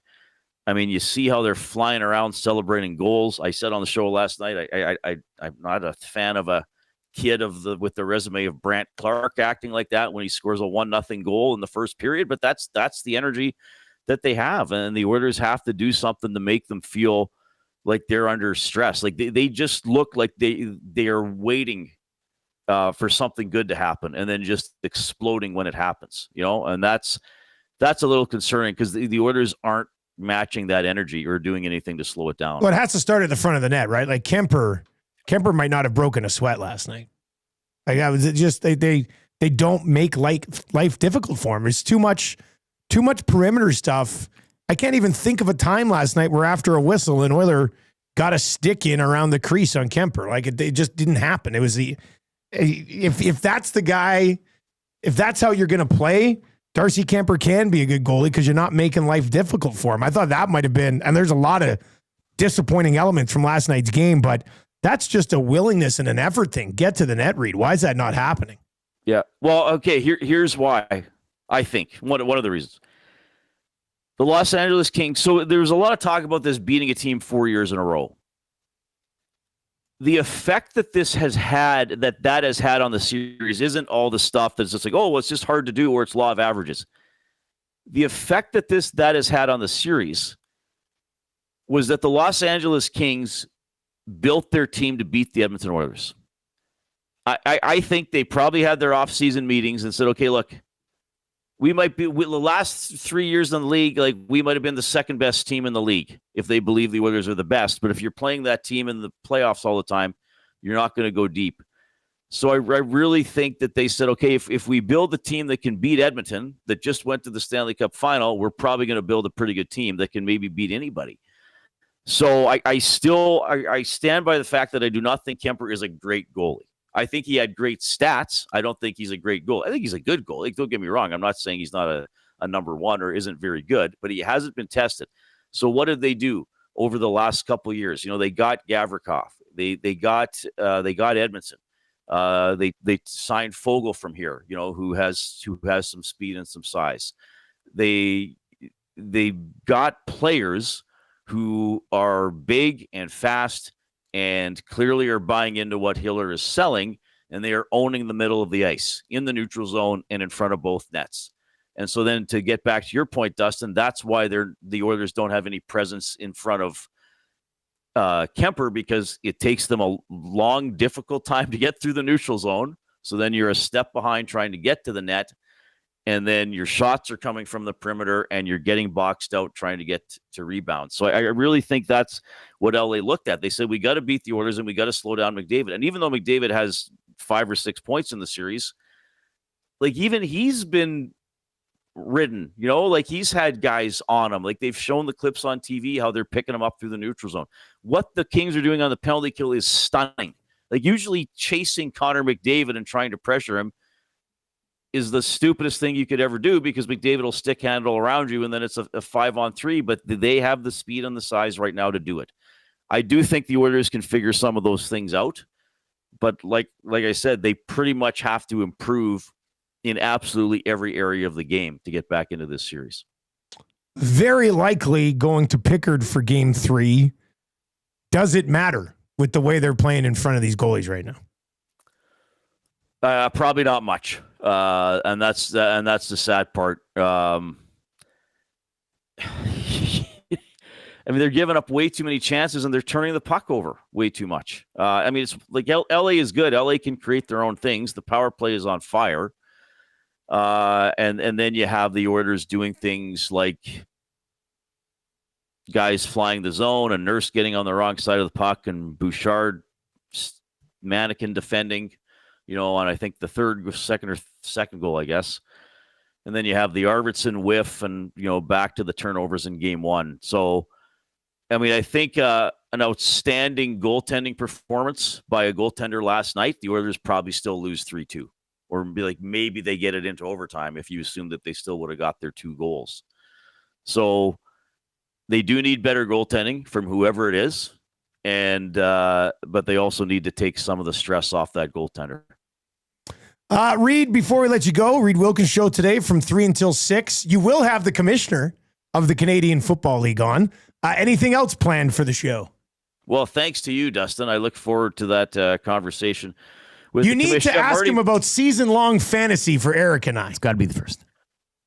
Okay, I'll make a note of that. Yeah, make a note of that. I really want to know his hard, yeah. Do you think he'll have an opinion on it or a take on it? He damn well better, or they should find a new commish. Yeah. Well, I know my first question is going to be, why did you want this job? I'm serious. Like that's you know what? That's a great question, actually. That's where it starts, right? Like, yeah. But I'll ask him about season-long fantasy. I'm going to ask him about if he has any inclination to get rid of the divisions and just have a 9-team league. He's probably going to say no, but that's something that I've been pushing for. Marty Baron is scheduled to join us as well. He's always interesting, and he always has a lot to say about goaltending and is good at explaining stuff. And then Jay and I will just talk and try to comfort people. I always say, everybody, love sports, love the Edmonton teams, love the Oilers. Try not to let it ruin your day, though. There are other elements to your life. Appreciate them, just like I appreciate you guys and Trev. Good stuff, Reid. We'll see you in the office in like 30 minutes. Okay, see ya. There you go. That's Reid Wilkins. He's going to be on. He's going to try to be on every show. RCN said Reid should have a different take on every show. Yeah, like he should come in on the Hangout to be in today and be like, Skinner must start. The penalty kill's fine, like that type of stuff. They could call him Biz Nasty. That would be that would work out really well. The new commissioner in the Canadian Football League is being introduced right now. He will be on the Reid Wilkins show live today at 3:30. And then, Marty Baron. That's going to be a great show today from 3 to 6. Many of you may be checking it out for the first time over this first round of the playoffs. And hopefully you stick around for both of our afternoon shows because they're outstanding. They're good times. All right, we are just 30 likes away from changing 500. So let's hammer the thumbs up over on YouTube. Push us through 500. The last 2 shows have been back-to-back 700 shows. I think we can take a run at that again here with how many of you are watching today. And if you're like, well, why give you the, as people see the thumbs up come in on YouTube, there's like a little algorithm, and it pushes it out to so many other people, and then they can click on the show, and then they can give us a thumbs up, and then maybe they sub to the channel. So that's just how it works. Click, click, click. Must you click? Please, please click. Must you click? You must click. Thumb, thumb, thumb. So yes, you must click thumb, thumb, thumb. 26 likes away from 500. We need somebody to play kind of easy trivia right now. Let's go. 780-218-9999. 780-218-9999. We will be giving away a gift certificate to Mr. Mike's. If you'd like to win that gift certificate to Mr. Mike's, text Trev right now. Let him know you want to play. If you paid attention to, the Oilers game last night, you'll probably win. All NFL draft questions. Trivia today. Who is projected to go 7th in this year's draft? What school did Jonty go to? All opinion answers. Yeah, nothing right or wrong. How many Canadian quarterbacks may be drafted later in the draft? Those aren't the questions. The questions are very easy. If you would like to play, 780-218-9999, 780-218-9999. We've got 3 questions too many. We got Fired Up for Gemco, Scalding Hot Takes, Marmot Basin, The Wrap, and of course, more of your takes here on Edmonton Sports Talk. All right, so fire those in, 780-218-9999, or over on YouTube as well, as we'll continue to break down a disappointing 2 games in Los Angeles for the Edmonton Oilers. Here's a sports update. Windsor Plywood, Leduc. 487. We need 13 likes by the time he's done. We could probably be at 550 if people get really active on it. I'm not going to say, but... Don't make me read the Vardy report again. I want the latest on Jamie Vardy. I thought that dude was gone a long time ago. The chant they had for him was Jamie Vardy's having a party. Yeah. In an accent. Yeah. Jamie Vardy. Having a party. Can I get a... Just kidding. Hammer the thumbs up. 6-2 last night. Kings roll over the Oilers down in L.A. Edmonton will return home down 2-0 in that series. Special teams a factor once again. Kings 3 for 5 with the man advantage, while the Oilers going 0 for 3. Game 3 tomorrow night. Back here in Edmonton. Elsewhere last night, Logan Thompson, 25 saves. Caps over the Habs 3-1 to take a 2-0 series lead. And Dallas are now up 2-1 following a overtime win last night. Stars take Game 3 from Colorado, 2-1 your final. 4 games in the Stanley Cup playoffs later tonight. Action begins at 4:30 when the Panthers visit the Lightning. Florida up 1-0. The Battle of Ontario shifts to Ottawa, where the Sens find themselves 2 games down to the Leafs. Puck drop at 5. Later at 7, the Golden Knights visit Minnesota. That series tied at 1. And the Jets, they travel to St. Louis up 2-0. Puck drop 7:30. Donovan Mitchell, 17 of his 30 points coming in the fourth quarter as the Cavaliers take Game 2 in a 2-0 series lead over the Heat, 121-112. Rockets evening their series with the Warriors at 1 following a 109-94 win. And the Celtics 109-100 over the Magic to take a 2-0 series lead. Tonight, Knicks visit the Pistons. Memphis host OKC, and the Clippers are at home to the Nuggets. Jays bats remain ice cold down in Houston as they fall 3-1 to the Astros. Astros completing the 3-game sweep. Jays just 2 runs over that 3-game set. They'll have the day off and visit the Yankees tomorrow to open a 3-game series. Over to football. First round action of the NFL draft begins tonight at 6. Tennessee Titans, they are on the clock and are expected to select quarterback Cam Ward from the U. And the Canadian Football League will hold a press conference. Should be holding a press conference now, 8 o'clock. Where it's expected they'll name Stuart Johnson the league's 15th commissioner. Oh, we're good. You can wrap. No Jamie Vardy stuff. Sports Update brought to you by Windsor Plywood Leduc, locally owned and operated, serving Leduc and the surrounding area since 93. Doors, flooring, baseboards, and of course, plywood. Go see the knowledgeable staff at Windsor Plywood Leduc. As Limp Bizkit once said, you gotta have faith in this team, right? Step inside Rogers Place. Play La Bamba. Baby! Play La Bamba, baby!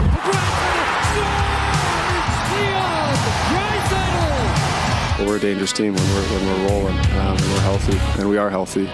Cup is on the line, baby, come and get it done. 16 wins, yeah, they're going on a run. Looking to advance, going deep in the dance. Hop on the bandwagon, let's hear the fans. The fans. Special place to play, honestly. So much history, these fans. It's great to hear their sport. Wrestling and dazzling every single night. Gloves coming up, baby, gonna be a fight. 6 games, 5 games, how about a sweep? Ticket prices, yeah, they're gonna be steep, yeah. Yeah! Come on! It's the playoffs! Crank it up! It's the playoffs! Take the cup! Let's go win the Stanley! Ooh, gotta get the cup! Let's go win the Stanley! Come on, lift it up! Let's go win the Stanley! Waited long enough. It's time. No more wait for the oil. It's the fate, yeah. Hey! Hey! Listen. First gear, second gear, third gear, go. McDavid 97 needs a one-man show. Dry saddle, Iverson, gotta love the nude. Bruce Skinner and Picks need to be huge. Be huge. Be huge. They gotta squeeze a little, squeeze a little, squeeze a little more. Get the bottom 6 to find a way to score. One time, overtime, gotta find a way. Jam-packed moss pit going insane. Yeah! Yeah! Cheer a little more. It's the playoffs.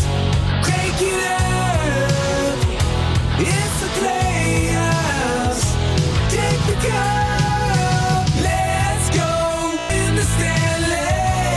Ooh, gotta get the cup. Let's go win the Stanley.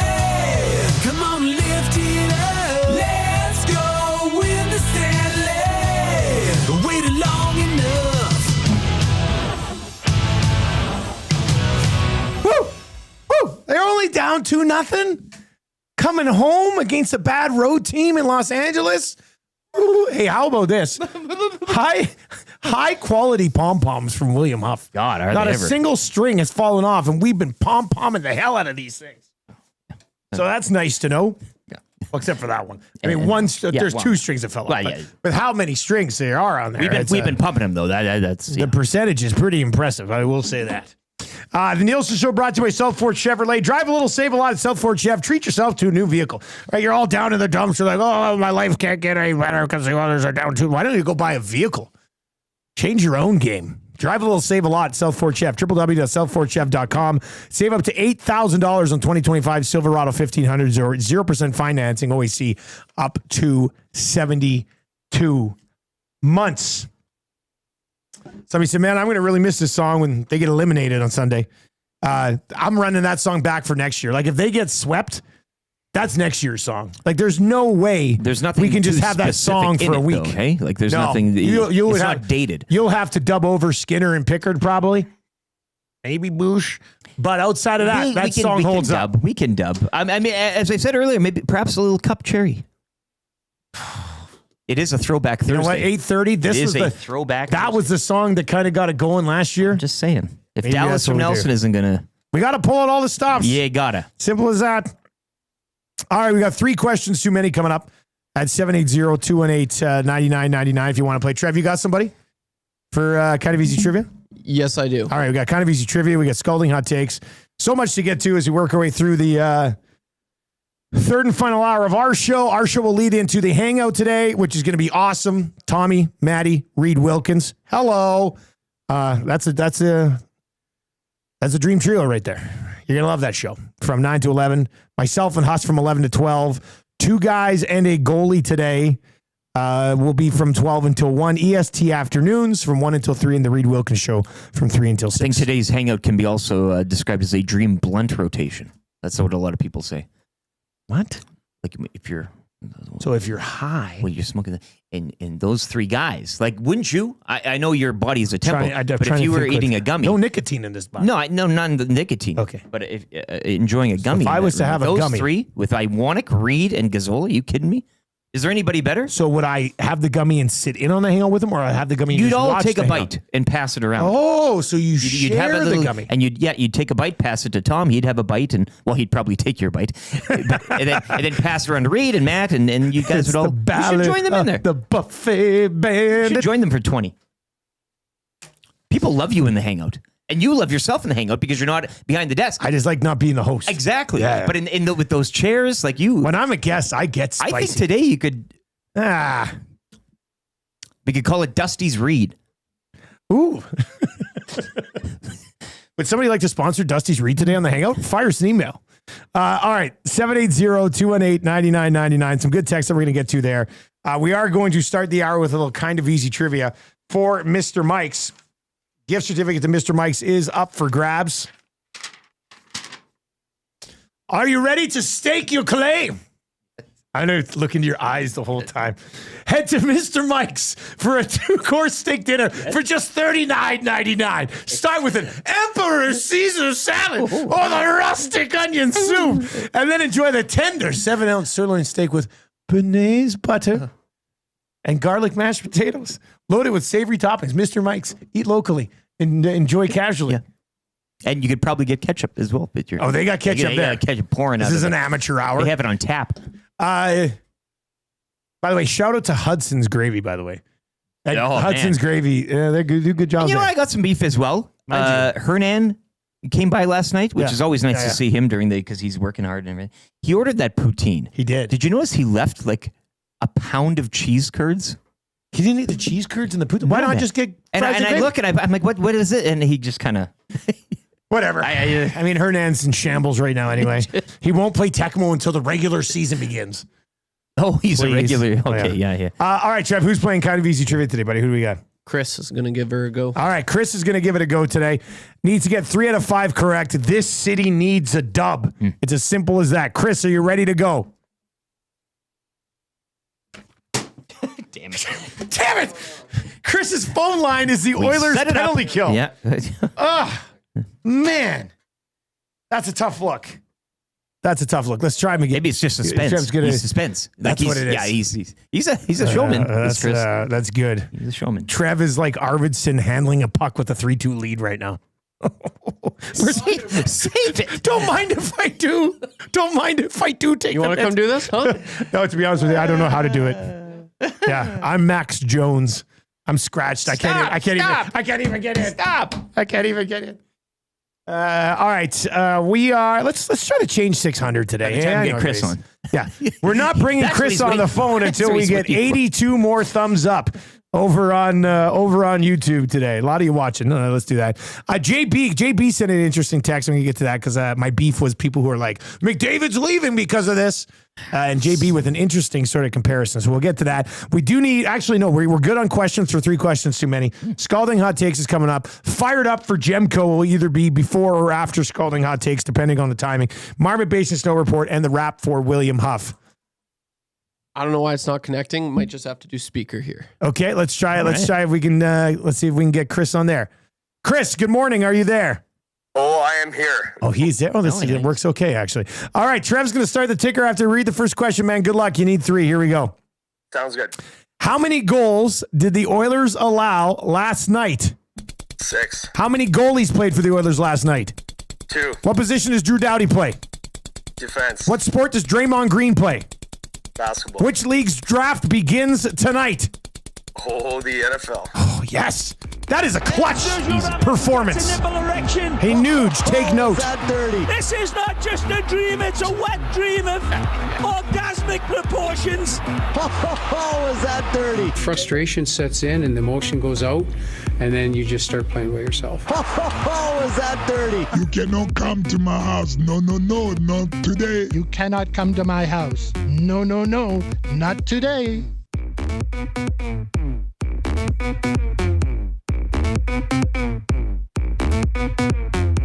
8:17, Chris delivers the dub.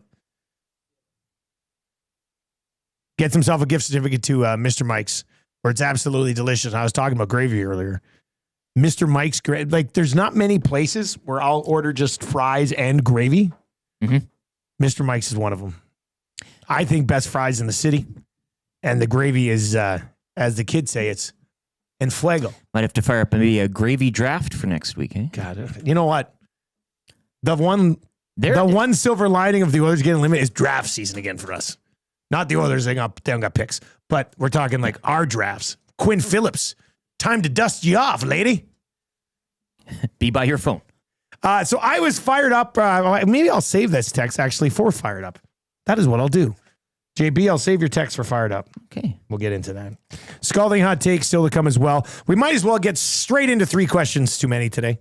Lieutenant Eric, give a liner for the segment. I do. 3 questions too many, brought to you by the great staff at Park Mazda and dealer principal Mitch Lewicki, where he's starting a campaign to get Fergie's prostate to bagpipe the national anthems tomorrow night. Park Mazda, your dealer for life. Well, Fergie was joking about maybe coming in here tomorrow morning and bagpiping the Canadian anthem. Oh, sorry, is that it? Oh, no, I thought it was... Well, it's fine. I mean, I don't care. Okay. I just anyway, thought it'd be in. He does love that bagpipe. I did tell him last night, I said, hey, man, no offense, but every song on the bagpipe sounds the same. And he comes in tomorrow only if in kilt. He's got to be wearing the kilt. Hey, we're wearing shorts. Do you have a Twitter account? Yes, I do. And the station does as well at YEG Sports Talk. You can find us on the X. Follow Edmonton Sports Talk today. It is free. And our pursuit of 6,000 followers continues on there as we are inching ever so close to that. So you can follow us on the X or Twitter, YEG Sports Talk. And you can follow me as well on Instagram at Lasagna Enthusiast. Sneak that in there. I wasn't ready. I like this text from Garth Vader. A positive is that it will be tough to play much worse than they have so far. Taking a page out of Reid's kind of, like it's just a game. Yeah. So the Oilers, this is where the series starts, and then they go down like this, and now they're sitting right here, and there's this here. What do we call this right here? An arc. You can only go up from here. Oh yeah. I think they're down here. They're now at what would be called the floor. Is that a rock bottom, maybe. Rock bottom, yeah. If you smell no, what the Nuge is cooking. Are we at rock bottom? I don't think. Oh we no, are. rock bottom would be Yeah. getting swept. Yeah. So this is like the. It's like hanging on, like in cliffhanger, and you're like, if we get swept, I'm gonna fall down and die. And then Damon Bunting would probably have a good take on this because he could do it like as a house. Oh, with different levels and stuff. Yeah. Probably makes sense. All right, question number 1. Guys, is the only way to get Nuge going by putting him back with Connor McDavid? Which would mean on the wing, correct? Yes. Yeah. Like not centering a line with McDavid. No. Can you imagine that? Knobloch, what have you done? A knob adjustment for the ages. Yes, sure. Yeah.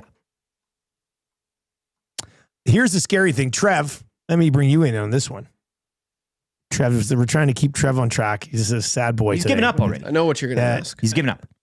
Okay, what am I going to ask? I'm curious. If he goes on the first line and does even worse, or if he does Oh, okay. Yeah, you're right. That is what I was going to ask. Like, put Nuge with McDavid. And then what happens? But Nuge with McDavid really wasn't that great this year, You're right? going to anchor McDavid? I guess what my answer to this question is, I don't think he's going to get going without McDavid. So I'd probably play him with McDavid, but I'm also not certain he does anything with McDavid. Trev, where would you put Nuge in game 3? What would you do with him? Yeah, it's tough because I see, like, that's the valid argument. That's why I went to that. That's why I knew you were going to ask that. It was because, like, it wasn't the same for Hyman or Nuge. Like, that line was probably a top 3 line. You could argue it was the best line in all of hockey last year. It was so consistent. For the first time ever, McDavid had line mates that didn't consist of Leon Draisaitl. So it was awesome to see. If you're an Oilers fan, I was pumped. It's great. And now it's just not working at all season. It was one of Nuge's worst starts. It was crazy. I remember it was December. He had like less than 10 goals. Like, it was not a good season. He kind of picked it up, but I kind of resort back to what I said yesterday. I think right now he didn't do anything yesterday as a center, but I don't know. Maybe it's not the right wingers. I just don't think there's anything there with Connor right now. I think you have him on the third line with Vasily Podkolzin and Victor Arvidsson. That's the route I'd do. You got to get him involved. And when he's on McDavid's line, he's not involved at all. Like, he's kind of been a floater. And you could say that he was a floater last night as well, but I just don't think those were the right wingers for him. So that's what I'd do personally, but I don't know. What do you do with the Nuge, people? 780-218-9999. 780-218-9999. Nature Boy says Nuge and Leon have had a ton of success in the past, so I say you play him with Draisaitl. You could go. Here we are again. I mean, it's the same thing between all these games. Back to the line combinations. Spoiler alert for everybody. Line combinations don't matter if their penalty kill continues to suck. But we'll discuss them. Maybe that's what we do. That's why we exist. You could go Nuge, Leon, and Arvidsson and then play Kane with McDavid and Hyman. That might be your best possible top 6. I think that's probably your best top 6.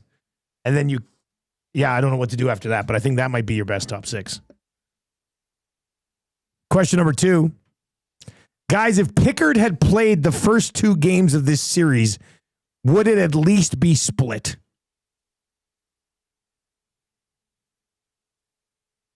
No. I don't think so either. It might be closer. And this is not a free pass for Skinner. I ranted on Skinner earlier today. But if the team defense is like that, it's the whole body of work here, not just Yeah, we asked Reid when he was on at 7:45. Like, they're going to probably go to Skinner or to Pickard in game 3, and they should. But does it make a difference? And if they continue to play like they have played, it won't make a difference, I don't think. The Kings are just getting much, much, much, much better looks than the Edmonton Oilers are. And you know why that is? It's because the Oilers are just handing them much, much better looks. Whereas the Kings aren't giving the Oilers anything. I thought it was a note on the post-game show last night from Reid, and I thought he made a good point. Like, have the Los Angeles Kings had a single self-inflicted wound in this series so far? The Arvidsson bobble and the turnover, the Bouchard giveaways in game 1, the bloody second goal last night where McDavid decides to fly the zone instead of go back into the zone with Byfield. Nurse overcommits high. Bush plays, I think Reid described it today as mannequin defense. And Skinner gets beat top cheese. Like, the Kings have not had any self-inflicted wounds through the first 2 games. You might be able to make the argument that everything has possibly gone right that could go right for the Kings. What goes up must come down. The Kings are up here. There's no road higher. They're in the attic. What goes up must come. That's physics, ladies and gentlemen. And the higher you fly, the closer to the sun you get, and then you fall. Like the crow becomes a raven. If I jump off this table, it's not a big fall. But if I'm on the roof, right? Physics. It does make sense with physics. Question number 3. If you guys were introduced as CFL commish this morning, what would priority number 1 be for you? Great question. And you know the old account at CFL_news, which does a great job of covering the league. They're putting out blurbs right now. I find this one very interesting. Yes. Quote, I plan on going on a listening tour, end quote. Stuart Johnston. A listening tour. I like that. I replied, I said, I'd buy the shirt. They should make shirts. The Stuart Johnston listening tour, 2025. All summer long. And you got the dates in the I plan on going on a listening tour. Isn't that great? I do like the sounds of that. He was asked about the 10th team. He was asked on players. He said absolutely on the 10th team. Yeah, but focusing on the strength of the 9 now. Is this guy knocking it out of the park or what? Yeah, so some blurbs coming out right now. But the question was if we were... How about this text, buddy? This tweet. It goes hard. Stu Johnston, the new commish. He's going to join the Reid Wilkins show at 3:30 today. Stu Johnston said this morning, the future of the CFL is bright. Together we can achieve great things. Let's go. He's saying the right words right now. God. Yeah. He's right. It has better officiating than the league we're watching right now. And television ratings were up last year. And TV ratings in the States for the playoffs right now are sucking the big one. But I think that might be because of 5 Canadian teams. I mean, Americans don't want to watch hockey in general, let alone a Toronto-Ottawa series. Fake numbers. Yeah. That's what it is. We know what my number 1 priority would be season-long fantasy. And I hope Reid asks him about that. And he can even say, Dusty and Eric want me to ask. You're the boss. You have to, I'm mandating this lay question. down the law. Yeah, that's what I'm doing. Although, you know what? I will say this. And because I arranged this, I was texting with Lucas Bear from the CFL yesterday. And I said, hey, man, we need him sometime between 3 and 6 this afternoon or tomorrow morning between 7 and 9. Mm. And he goes, what's your preference? And I really wanted, I was like, sure. I would like Stu on our show. Your chance. But that's what I told myself. I'll probably chat with Stu a little bit here over the next little while. But I did say, I said, you know what? I said, Reid's a better interviewer, and I think I would enjoy to listen to that interview. So I was like, let's get him on Reid's show at 3:30. Since it is it's draft perfect day. timing. It's very selfish. I'm like, I know at 3:30 I'll be free, and I'll be able to sit down and watch Reid and Jay interview the commission. You should flip Reid a note, a yellow Post-it note, since it is draft day. Season-long fantasy, no matter what. No matter what. That should be the... Must have those kicking around here. Leave it for Reid.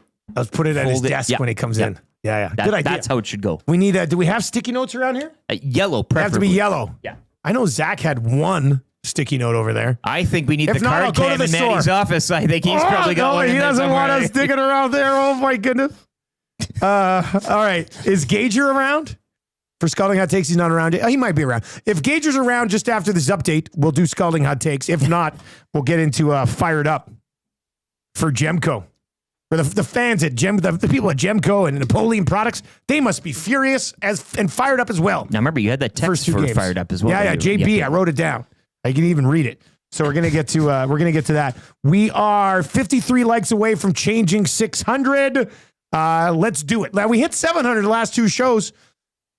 Are you listeners right now and viewers? Are you taking your foot off the gas, just like the oil? And sub to the channel, damn it! Oh, geez, Eric, please. But yeah, sub to the channel if you haven't already. Let's not be those people who just watch channels and not sub. We know who you are. Yeah.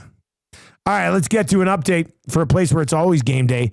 Selly's Sports Bar and Grill. at Century Casino. Rick's got more on that. Hammer the thumbs up on YouTube. Let's change 600. Not necessarily by the time he's done the update, but Trev, give me that. Changing 500.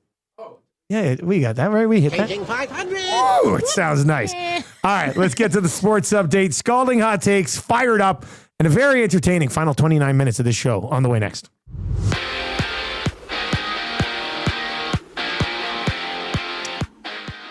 Kings 6-2 over the Oilers. Edmonton will return home for Game 3 tomorrow, down 2-0 in the series. Special teams factoring large again last night. Kings 3 for 5 with the man advantage. Oilers 0 for 3. Elsewhere last night, Tyler Seguin scoring in overtime as the Stars take Game 3 over the Avs 2-1 in a 2-1 series lead. Caps 3-1 over the Habs. They lead that series 2-0. 4 games around the Stanley Cup playoffs later tonight. Florida visit Tampa, Ottawa at home to Toronto, Vegas in Minnesota, and the Blues at home to Winnipeg, down 2-0. NBA postseason continues tonight as well with 3 games. Pistons host the Knicks, OKC are on Memphis, and the Clippers return home to host Denver. Last night it was the Celtics over the Magic, 109-100. Boston lead that series 2-0. Cavs also up 2-0 over the Heat following a 121-112 victory. And the Rockets evening their series with the Warriors, 109-94. Jays bats cold once again yesterday as they fall 3-1 to the Astros. Houston completing the 3-game sweep. Jays have the day off. They'll visit the Yankees tomorrow to open up a 3-game set. First round action from the NFL draft will go later tonight at 6 as the Titans are expected to select Miami quarterback Cam Ward first overall. And the Canadian Football League making it official earlier this hour as they named Stuart Johnson the league's 15th commissioner. Sports update presented by Sully's Sports Bar and Lounge at Century Casino with wall-to-wall TVs, daily food and drink specials. It is the place to be for every Oilers game. Every day is game day at Sully's Sports Bar and Lounge.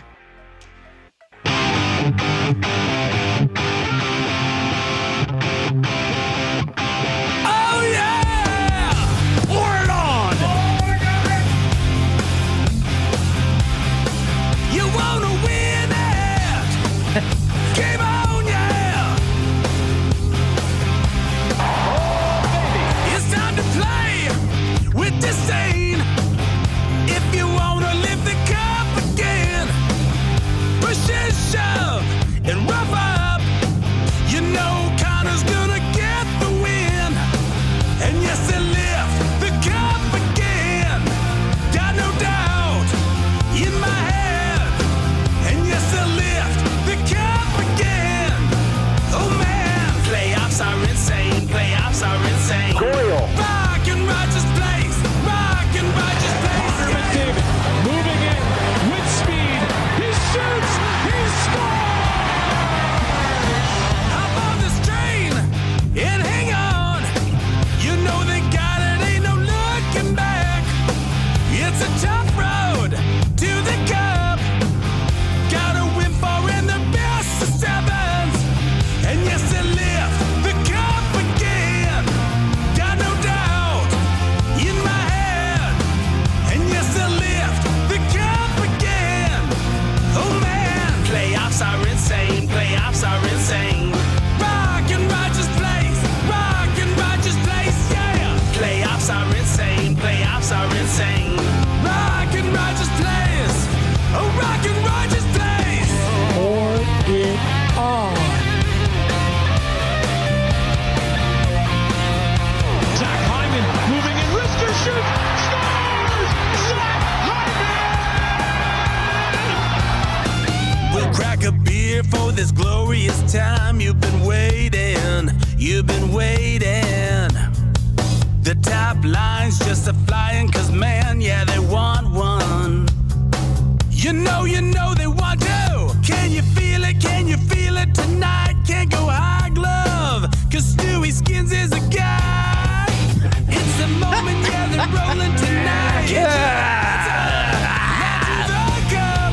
And yes, they lift the cup again. Probably got to rework that Stewie Skins line. Yeah, it's a tough look right now, but there you go. That's a song. Tomorrow's show, Friday to set the game. We got to run them all back. Rockstar. Hey, I might even find that old. Remember that Garth Brooks one I wrote the one year? It's the playoffs, and here we go. Yeah. And I really thought that one should have banged more, but whatever.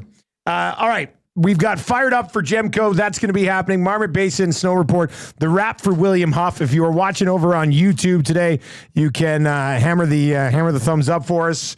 We are 34 away from hitting 600 there. And Joaquin Gage is going to he's going to pop by. I mean, Gager will be by later today, and we'll have him for like 3 hours.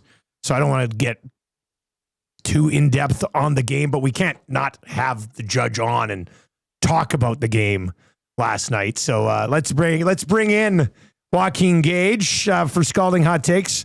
We're brought to you by The Ranch. Grab that liner and we'll get to it before we get into Scalding Hot Takes. Trev, find the graphic for that too. I think it's kicking around there somewhere. Gager, what's up, buddy? How you doing, man? I'm good, boys. Great show this morning. Well, thanks, Gager. Awesome job last night. The rant was very entertaining. It was pretty emotional at the time. Yeah. I almost spit out my Mexican bruschetta when he said Nude should retire. That was wait. I did say Trev. Maybe there isn't one. Anyway, I did say Nude looks like a guy who should retire.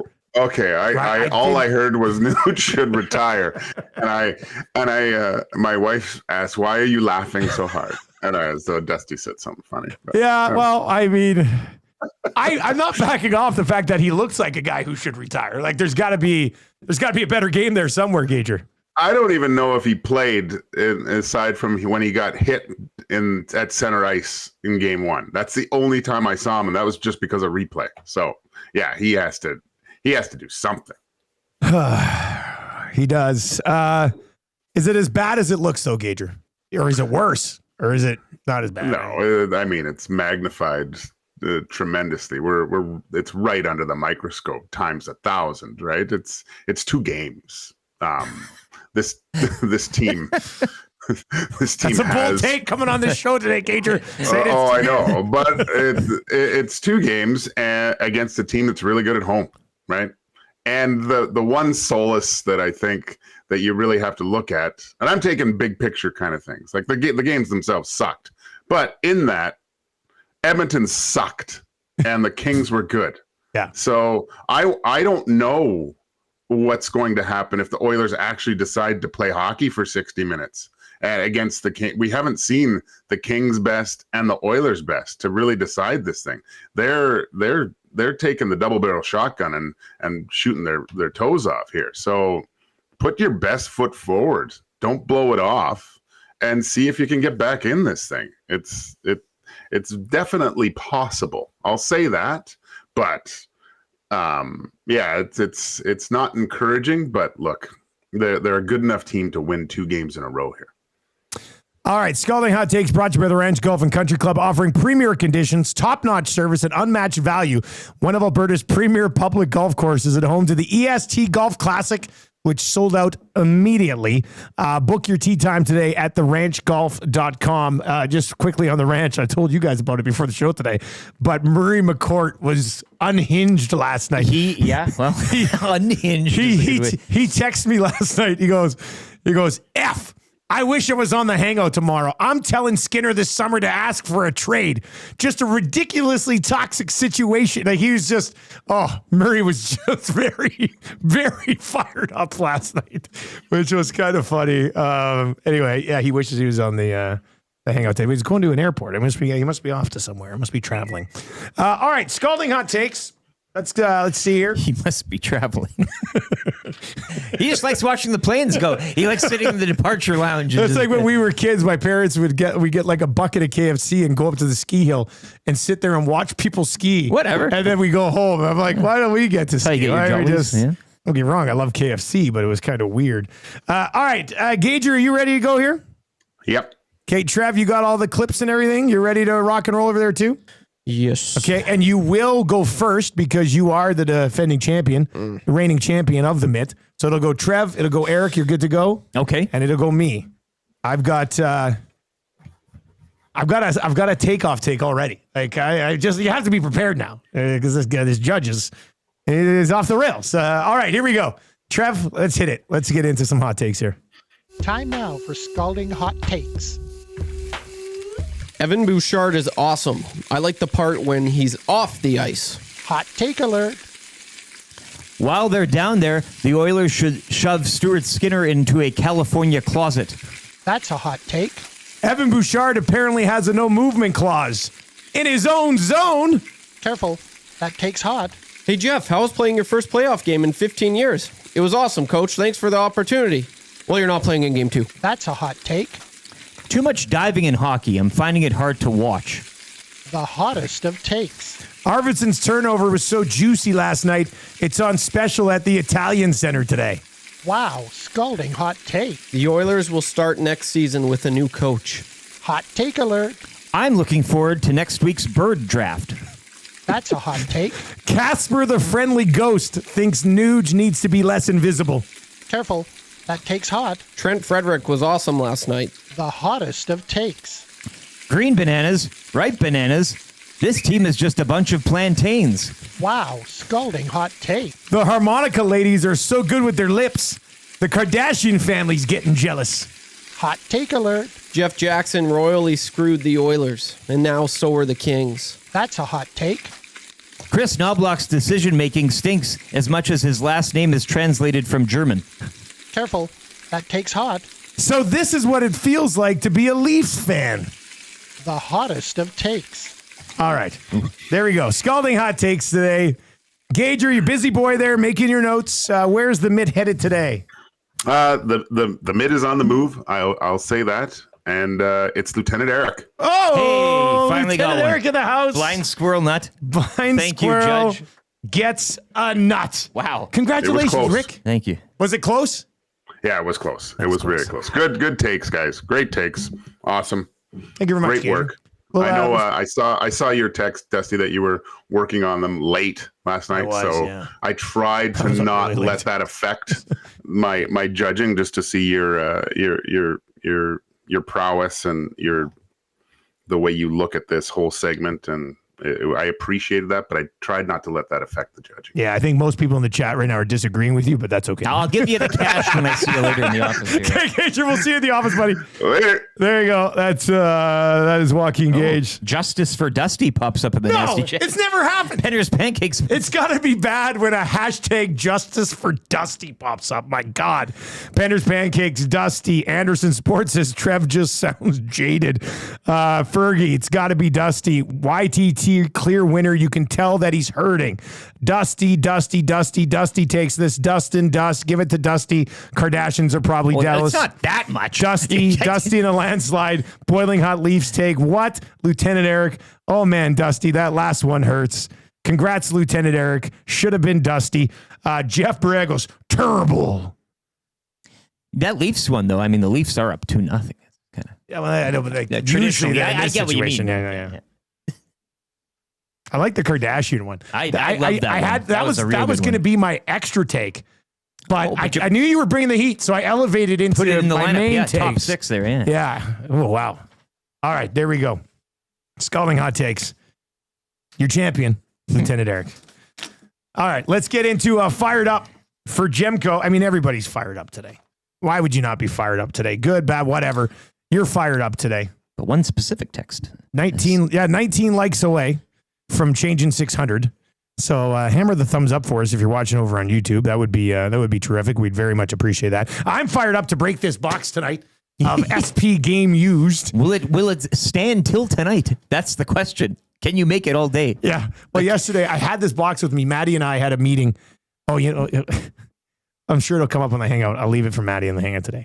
Anyway, we had a meeting yesterday, and I just picked this up at Wayne's, and Maddie comes over to my truck, and we're about to go to this meeting. I said, guess how much this box of cards costs? And Maddie's like, I don't know this. And I was like, no, it's this much. And then I grab it and put it like on the passenger seat of my truck. And then Maddie's like, probably should cover that up or something. Leave the door open. Yeah. Yelled the price out.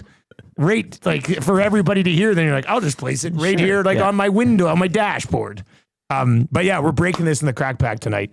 If you want to get in on this bad boy, this is gonna be a good one. We're talking NFL draft and do some NHL tonight, but it's over on the Facebook page for the crack pack. We're over half full already, so hop on over there and grab a spot if you're a crack pack member. Here's what I'm really fired up about for Jemco. Fired up Gemco Fireplaces, proudly serving Edmonton area for 45 years. The authorized dealer for Napoleon Fireplaces. These are the good ones, folks. Whether it's gas or wood burning, look no further than the Canadian. That's Canadian-made Napoleon Fireplaces. All the Napoleon products you need are available at Gemco, 9281 50th Street. Here's the text I want to get to. It comes in from JB because my beef earlier in the day was people seeing the Oilers down 0-2 and being like, that's it. Connor won't take much more of this. Where's he going to go? When's he going to leave? And I was just like, enough's enough. Okay, so JB texts in and goes, Dusty, it isn't just these last 2 games that should give McDavid pause for concern when thinking of signing the Oilers. What competency has management shown in the last 10 years of McDavid's career? Serious question. Would you sign with TSN if they wanted you to run 1260 on your own? It's beyond ridiculous that people think this is a well-built team. Gazdic rightfully calls out the Oilers' identity. McDavid should want to sign because it's obviously a sign of success because they're lacking identity right now. So a few things I want to get to coming out of this. First of all, we basically are running 1260 on our own. Okay, so let's get to this. It's a weird thing because it's happened. They killed 1260, so we're running it on our own. And I'm telling you, if they would have offered me the chance to run it back then, I would have run it, and it would probably still be operating. Okay, so that's one thing. Second of all, if I was at TSN 1260 still, and they came to me and said, hey, the guy who's been overseeing your career is now going to be the guy who's calling the shots here, and the guy who helped you early in your career to establish yourself is going to come in and oversee you day to day. And I had some say in if that happened. I see where I would have been like, yeah, I guess I'll commit here. Okay? This is not a coincidence that they gave the president of the organization's job to Connor's agent, and his former junior head coach is now his head coach. You cannot tell me, and I know people around the team will be like, crazy coincidence. But let's be honest. Find me one person. Like, that is just reality. They've handed the keys to the organization to Connor McDavid. And if this team doesn't have an identity, dun, dun, dun, dun, part of that's on him. I'm sorry. You're the captain of the team. You've been the best. And I'm not saying they're not a joke around it. Ken Holland built a Stanley Cup contender that Jeff Jackson tore down in 10 months. Okay? So I get that. But they've catered to Connor. He's not leaving. He will be staying here as much as so many people outside of this market are like, no, you should go. Look what they've done. Well, if they don't have an identity, part of that's on their bloody captain. And if you don't like the way management is run, maybe he shouldn't have probably given a thumbs up on Jeff Jackson.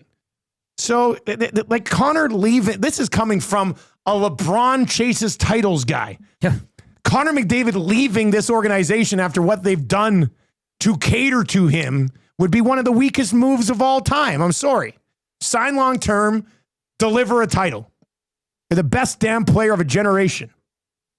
Like, please. So there's that. He's not leaving. And I'm like 100% certain he won't because he's not that guy. Like, you're all sitting here being like, you're not that guy, pal. He's not that guy, pal. Like, that's not who Connor McDavid is going to see this thing through. Like, there's no way Connor McDavid bails on this organization. And then, well, you can look at it and go, Leon's already signed. That's a big part. Sure, it probably is.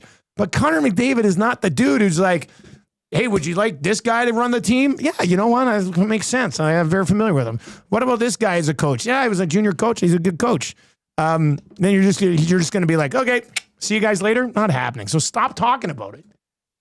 Stop talking about it. Connor McDavid will lead this organization to a Stanley Cup at some point in his career. It'll happen. It doesn't look good now. It doesn't look like it's going to happen right now, but it's going to happen. He's not bailing on this. Please. Now clip what you just said there, the last part, and we can play it again. And again, we've been saying like it's going to hit. So, yeah, I mean, that's why I'm fired up about because JB's a great texter. I totally respect JB and his opinion, but I'm sorry. I mean, this is his organization. Some of it with some of the people who've been put in place, you have to think, if this team lacks identity, look at the leadership core. If it's not, and it's not saying it's just Connor. It's Nuge, it's Nurse, Like if we're sitting here at this stage saying, and that's why in the offseason, like maybe it is time for a significant move. But can you trust the guys who just went through the last offseason to make the significant move this time? Todd in Bonnyville chimes in Paris Jewelers inbox and Connor Brown with the coach and the. Well, I'm sure Connor Brown had some saying that too. Like, you know. But bringing in Connor Brown. Yeah. No, I mean, Connor Brown at what he makes now is fine.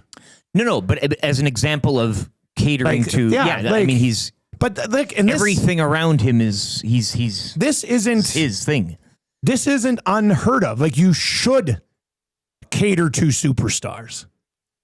And if you cater to them, they should be around long term and not take off. He's not leaving. So it's just, and it's the in-town people who are like so bitter with everything. They're like, Connor should go. But it's the out-of-market people who are just seeing this as like a juicy time to troll. It's red meat. And it's just, it's pathetic. It's pathetic. This guy's not going anywhere. He's staying here and he's going to win a Stanley Cup. You just have to hope that some of the people that had been close to him in the past who are now in positions of power in the organization are actually competent at their jobs, and that is yet to be determined. That's it. I'm not that fired up. I don't think. Well. Hey, if you're looking for a fireplace, get a Napoleon Canadian-made fireplace at Gemco.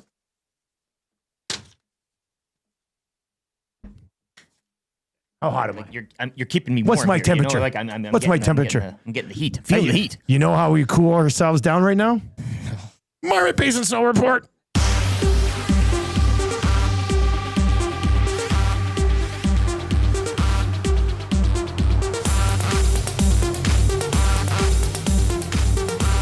So stoked. Like, winter's here.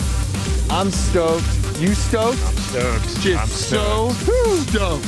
Yes. I mean, it came down last night, what, a good 5 inches? Last night, I think so. Something like that, and a couple feet the day before. And you've got a 5-foot base with 5 inches of freshie on top. Oh, look at this. A beautiful bluebird morning on the mountain today. No new snow overnight, but the sunshine should create some great conditions today. 102 centimeter base, 326 season total. It's currently -3 at mid-mountain. Forecasted high of 1 degree. All chairs spinning today. 23 runs groomed overnight. The corduroy, fantastic this morning. And the last event of the season this weekend, it's open till May 4th, but Mid-Mountain Party with Edmonton's own DJ, Bradley James, spinning some tunes from 12 until 2 on Saturday. Season pass holders from any other ski area can ski 50% off. So that's nice. And they're open until May 4th. Time to get some spring laps in for a great deal. Bradley James. Bradley James. Bradley James. Bradley James. Bradley James. Bradley James. Bradley James. Bradley James. Bradley James. Makes my day. I mean, if Marmot doesn't re-sign for the ski report next year, I'll be stunned. Maybe we get Bradley James in studio as well. Let's not get carried away. It's a busy show. But still, I mean, got to have it. Hang on. Get him in the hangout. Yeah. By the way, tomorrow's show's shaping up nicely. Obviously, we're going to be getting you ready to go for must-win Game 3, essentially. Yep. And the Italian Center has teamed up with Principe on like a Prince of Pepperoni pizza that I am picking up today. You're picking up a Principe pepperoni pizza. We'll be having tomorrow. Yeah. Italian Center does it again with like the best dude in the league, which is kind of exciting. All right, let's get into the wrap for William Huff. If you want your place to look as good as ours, or your wheelchair, as Atif will be decked out. That's tomorrow. He'll be rolling out. Is he getting it all done up tomorrow? That's what I hear. That's word on the street. I told Atif to go home when it was 3-2. Because he was at Boston Pizza on Monday and he left when it was 5-2. Yes. And he's like, Dusty, should I go home? I was like, yes, Atif, you should go home. I went and took a piss and I came back and I said, what are you still doing here? That was offside. And he's like, it's so funny. It's funny watching a game with Atif. It sure is. All right, what did we learn on the show today, boys? Well, Stuart Johnston spoke. Ah, yes, and he's going on a listening tour. Look, how's this sound? Let me run this past you. The Radically Canadian Listening Tour featuring Stuart Johnston. Oh my God, that's a great idea. Make the shirts, get a merch table. He wants a listening tour. He should sit right here in between us and just let nasties fire anything at him. Anything. Honestly, anything that would and be a everything. great idea. Yeah. And bring back that radically Canadian branding as well. That wouldn't be the worst idea. Not at all. I'd wear that swag. People do retro stuff all the time. Yeah. It might be time to dial that type of thing back. Why not? Given the climate out there. Yeah, I mean, not a bad time for that. All right, let's get into your sound of the day today. Oh, boys, where do we go for sound of the day today?